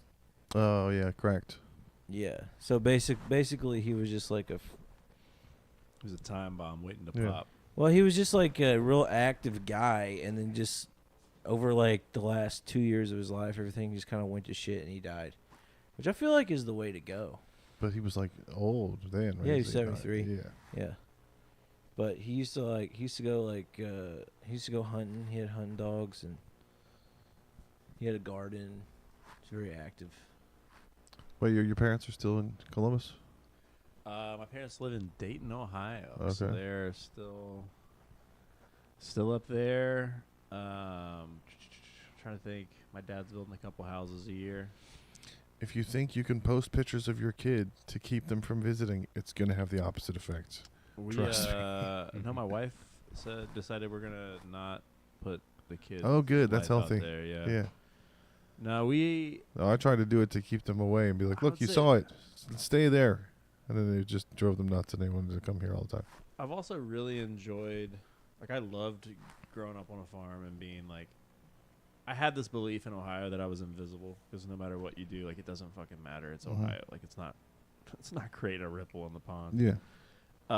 And Turns out it's anywhere you live. yeah, I feel like I am signing up for a little bit of public exposure with the comedy thing, Yeah. but Are you still doing that bit where you take your where my cock wiener out. No, as I've I just decided my mom was really big growing up, like, hey, I just don't want you guys to have any level of like celebrity or like I would never want Success. you in a band, like I would never want you to go like have that public life because I think it's really like it's just tough. It's just Yeah. tough. I just really don't want you to succeed at anything. I don't want you to succeed at all. I don't want you to have friends or. I love Hey, your mom's just like my. No. She never gave us McDonald's. My parents were the worship leaders of our church. It was Oh, nice. all image all the time, everything. Why are you dressed like that? Tuck your shirt in. You got to be ready to be on stage at any moment, perform. Dude, my stepdad was a minister, Yeah. and so he did this thing where he would go to a church, and then when they figured out how he was, he Yeah. would go to another church, Mhm. and so we were This constantly is mud skipper, moving church, and puddle jumping. yeah, and so we left one church, and we lived down the road from this old church building that was like a historical. What's it called? Historical monument. Yeah. So like there wasn't any actual church going on, and he just decided to have church there. Yeah. And he would put out a sign that said coffee and donuts, but no one would ever show up. So him and me and my sister and my mom would drive 5 minutes down the road to this old dilapidated church Trying to have just a eat- revival. and just eat donuts Coffee. for like an hour, and then we would go home. That's awesome. And that was the best. That's why you're good at church- open mics. The church experience I've ever had. That's awesome. Just eat donuts. Is your family religious? He was a Yeah. real piece of shit. I would say growing up, like we went. My mom helped with Sunday school. We went to church and stuff. I feel like I really lucked out. My dad had pretty severe dyslexia, so he couldn't read or write. Mhm. So there was a lot of things that I would say were normal, He got like halfway discipline things. He that got my halfway dad the was like, through the Quran. he was like, "Dude, you're fine." Just work hard. Like Nice. my dad was pretty accepting of. That was also being funny was like a currency. Yeah. So it was like, hey, as long as you're funny, like I like you as Yeah. a kid, which helped. And I've been going to work with my dad since I was a fucking baby because my mom had to translate. So I Yeah. also grew up around adults instead of a bunch of shitty kids. I was around adults since I Yeah. was a little man. You're the adult. Yeah, so it's pretty good. I wouldn't trade my parents in on anything. I feel like I got a Boy, I unique would. a unique deal. I would of trade them. in 3 out of 4 of them. I wouldn't trade them in, but I would tweak them a little bit. Tweak 'em? Yeah, Yeah. yeah. No, I had a really controlling mom. I had a really rebellious dad, and I feel like that definitely.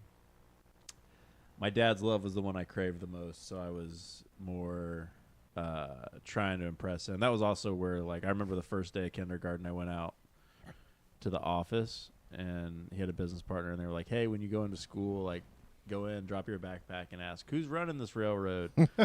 And I did, and came home and told him, and, like, just getting that laugh from kindergarten on, I was like, oh, fuck it, Yeah. dude, I'm going to be the funny guy. Fuck all this school. My dad doesn't even know how to read.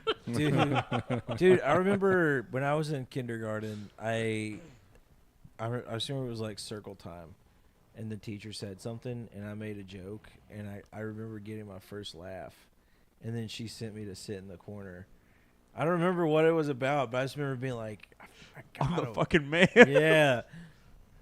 Yeah, we had a substitute teacher. She was like, and- go sit in the corner. I was like, okay. Okay, That's a I'll keeper. do That it. joke's a Yeah. keeper. Gotta keep that one. Yeah, And- she makes you sit in the corner. It's a keeper. So you're gonna separate me from the class, highlight my skills. I glued a Dude, he paper killed crown. so hard. Dude, Underhill killed so hard she made him sit in the corner. And one of my greatest memories was I was in 6th grade and I was in social studies class, and the teacher, she was kind of a mean teacher. She had we were doing a segment on Europe, and she had the map of Europe up on the overhead projector, and she was pointing at different countries and asking kids in the class which country each place was, and she points down to Africa because you can see Africa on the map of Europe. And she asked the kid next to me, who was kind of dumb, who I was kind of friends with, but I was like, also, he's just an idiot or whatever. And he's sitting there going, and I just whisper, Australia. He goes, Australia? And the entire class just burst out. And she goes, Daddy! And I go, what? That's one of my favorite memories from school. The old bait and switch. Yeah. What'd you do? You paper crown what? Oh yeah, like in first grade, I glued a paper crown to my head, and I remember that we had a substitute, and she was like, "Take it off," and I was like, "I can't." And then she went to go like rip it off my head, and it was glued. And I just remember her breaking down in tears, like not knowing what to do. Like, well, what? She's like, I'm way too high for this shit. We had a I'll second. never smoke weed before your shift. I'll never smoke weed before your shift. We had a Get second this grade hat teacher off that this had a boy. nervous breakdown in front of the whole class. She like started twitching and like fell down and everything. I had a teacher that had a heart attack. Nice. Nice. Died. Both In front of everybody. both of those are great times to touch a boob. When you touch your first titty, don't worry about it. And there's a really funny. I don't know. Have you watched The Chair Company? You know what that is? It's Tim Robinson's new show. Okay, Well, I like him. But the whole thing starts with him doing a presentation in front of like the whole company, and then he goes to sit down while the next person goes up in the presentation, and his chair collapses underneath him, and it has the most perfect, like, he lands, and there's a lady standing over him, like a old fat lady, and he looks up her skirt accidentally because his on the head's back, back there, and it's just like the fattest cellulite, like camera point of view up using the fattest cellulite legs. It's hilarious. Hilariously hot. So we had a projector, a reel-to-reel projector. This is how old I am in second grade. They're showing a movie, and I'm cutting up with the only black This kid is a in the Pruder class. film. Yeah. Back it to the left. Are you trying to tell me that was from one guy? Magic bullet my ass. The teacher's like, he was sitting on he had a little booster seat. You Back remember that? and to the left. So you were cutting up. So she made movie. Jason, the only black kid, we were joking around, she made him stand up front. And then I kept fucking with him. and telling him to like put stuff in front of the screen and stuff. Then she freaked out and threw chalk at him, exploded right by his head. She's like, Josh, go back to the other corner of the class so you guys are opposite from each other sides. So I went and walked across the wire that was plugged into the projector, and the fucking whole thing came off. Oh man. And just reels of everywhere film. And she just started going, and her hand went all like this. And a bunch of kids started crying, and she fell on the floor. And I went to the principal's office, and I was like, I don't know, man. Somebody's got to come help. Somebody's got to come help this lady. Yeah. Also, the projectors all over the floor shattered. Yeah, that happened. That happened after she. It was unrelated. It was related. I didn't do it. It wasn't me. She fell on the She's projector. gonna tell you, but she's hysterical. Yeah, She's you can't nuts. trust this bitch. Yeah, I had one of those presentations. It would have been 7th grade. I was at a new school, and we had to do like a presentation of some sort. It was videoed, then we had to watch it back. And for some reason, the video didn't record, so it was only the audio. And I brought in my paintball gun, and I was like explaining it to the class, talking about the ball agitators and how it agitates the balls. So it's just me, audio, for 2 minutes talking about agitated balls. And then at that point, I was like, oh, I have to like fire it a couple times in order to take the CO2 tank off. And they're like, all right. So just in class, you hear pop, pop, pop, pop, pop, pop. And the principal called. And we'd already had a gun in school earlier that year that they took off of Columbine? a kid. No? Okay. So I was the second school threat. And then the third one, we had a school shooting. These guys came by. I lived in like a little town. We graduated like 120 kids. And they were going to rob the bank. So they came by. I was in health class, and they shot the school like 4 times. Damn. So then all the police dispatched to the school, and they went and robbed the bank. Oh, whoa. Awesome. Brilliant. You know, I remember I went to a party one time, and there was this dude there, and he was super fucking high. And he was like, here's what you do, man. You call all the banks on the other end of town that there's a robbery going on there. You call them, and then the cops go there. You rob the bank on the other end of town. So Pete. I wonder how he's doing.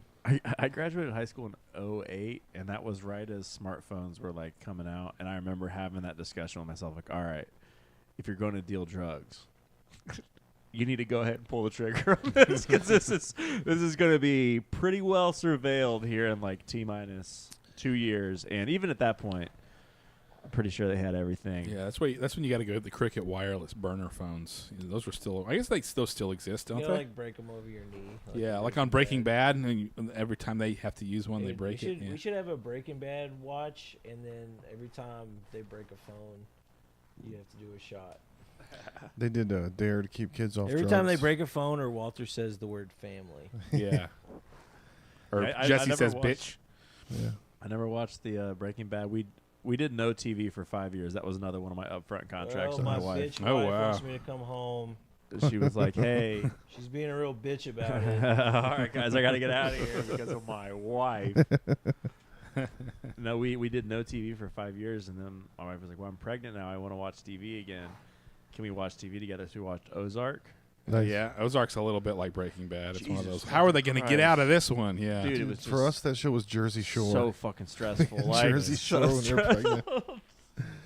We had a house with free cable coming Why out of the did you Oh, wall. go So you just have to no put TV? Huh? Why did you go no TV? I just told her, I was like, hey, if we're going to get married, I don't want to spend the Only first TikTok. 5 years of our life staring at a fucking wall going, I would rather have sex. So it was just a lot. I mean, if you don't watch any TV, you end up having a lot more sex. So that so was it's only mine. it's only been recently that Wow, you started are watching one hell of a TV. salesman, Caleb. Yeah, I know.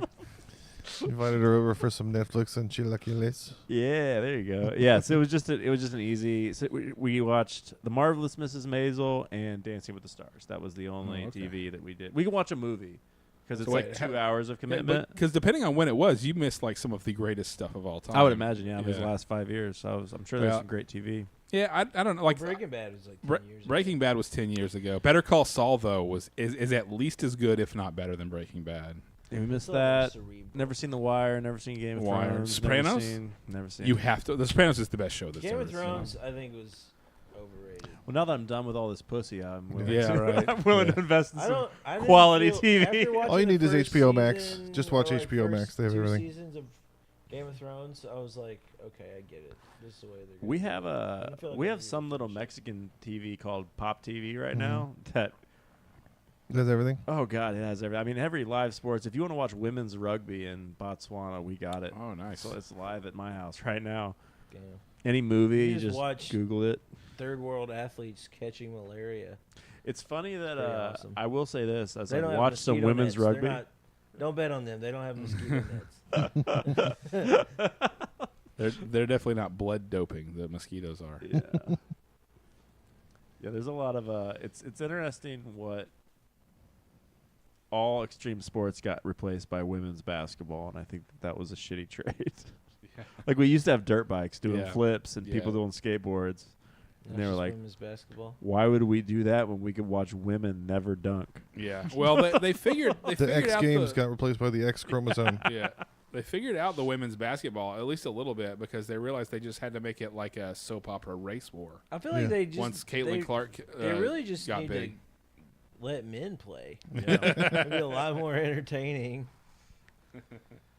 It would be cool if they would just sub one NFL athlete or NBA athlete or NFL athlete actually. Yeah, the ringer. Either way would work. LeBron James. is One dude per game. They just let him ball out on those bitches.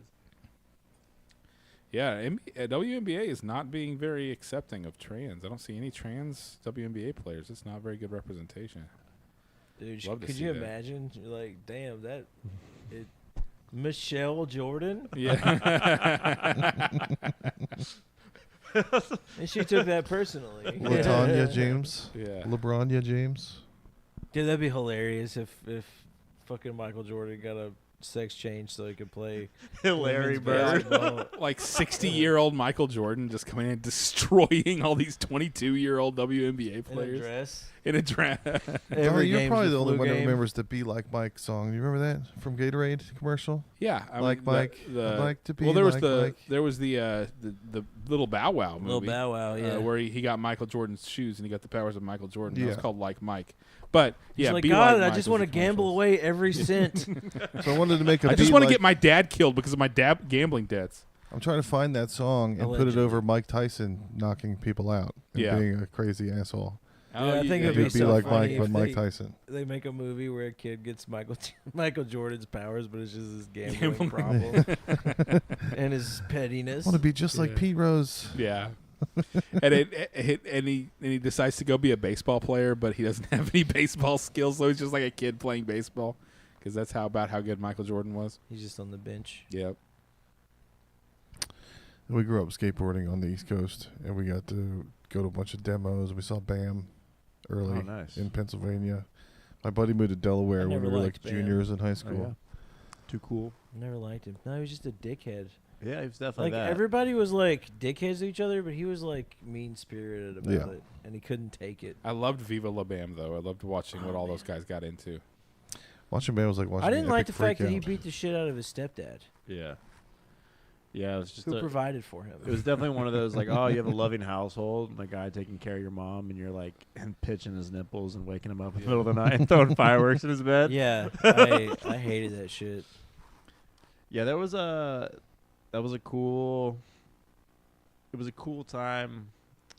Definitely a cool time to be alive. An optimistic world. Yeah. Dude, you're lucky to survive that, because like so many people just decided to do CKY jackass shit. Jackass was at the Dollar Theater right around from our house. We went there all the time and saw it. We did a bunch of shit like that. We built a snow pile up to the house. We had a long driveway. So all the snow that we shoveled was up next to the house. We made like an 8-foot tall pile of snow. Then my buddy Jeremiah jumped off into it face first. Oh yeah, it's not So good. his little feet were just sticking up and we had to pull him out. For And we pulled him out and he was like, I suffocating. want to do it again. So he loved it. So we kept making more. But the whole way we were He got shoveling up the frostbite on driveway. his face. Yeah. So mostly snow related. Yeah, those. I've never seen enough snow to shovel. I don't think. We definitely had it. And like jumping off roofs onto a tree to grab it to not die. Find trees that were close to roofs. We did low. I don't think I was never athletic enough to do jackass stunts. I was more of a. We had a security guard that we. Well, used you don't mess have to with. be athletic to sit in a shopping cart and have You somebody don't have to be athletic to Just- break bones. Actually, just- it kind of helps not to just be. flop you Yeah. over onto some concrete. You Yeah. can stick a Hot Wheels up your ass, no matter what shape Yeah. you're in. Yeah. Yeah, it was all about low injury. Yeah, I was Even in high always school, I was terrified like, of breaking something or getting hurt. Like I never wanted to get hurt or anything, so I didn't do any crazy. That's why I never skateboarded or really like roller skated or bladed or Yeah, anything. I tried to get into skateboard like the year after I graduated high school, and I just fell down so much. I was like, This is stupid. "This is dumb." I broke my collarbone, broke my hand, I rolled my ankles. Yeah, you can hurt a lot. We heard on the radio that you could take old car batteries to Kmart and get $7 per battery. When we But my you had buddy to first go, got a license. I'm not leaving until I get $7. Try to talk him down on the cocaine. You're like, sir, you need to leave. $7 and I'll go. No, it was true. They did it. They gave us the money. But I told my buddy, he just turned 16 and I was like 14, and I was like, let's go get these batteries. They have them behind the gas station near us that we always walk by, like our shopping center closest to the house where we'd all go get candy or whatever. I was like, let's go get those.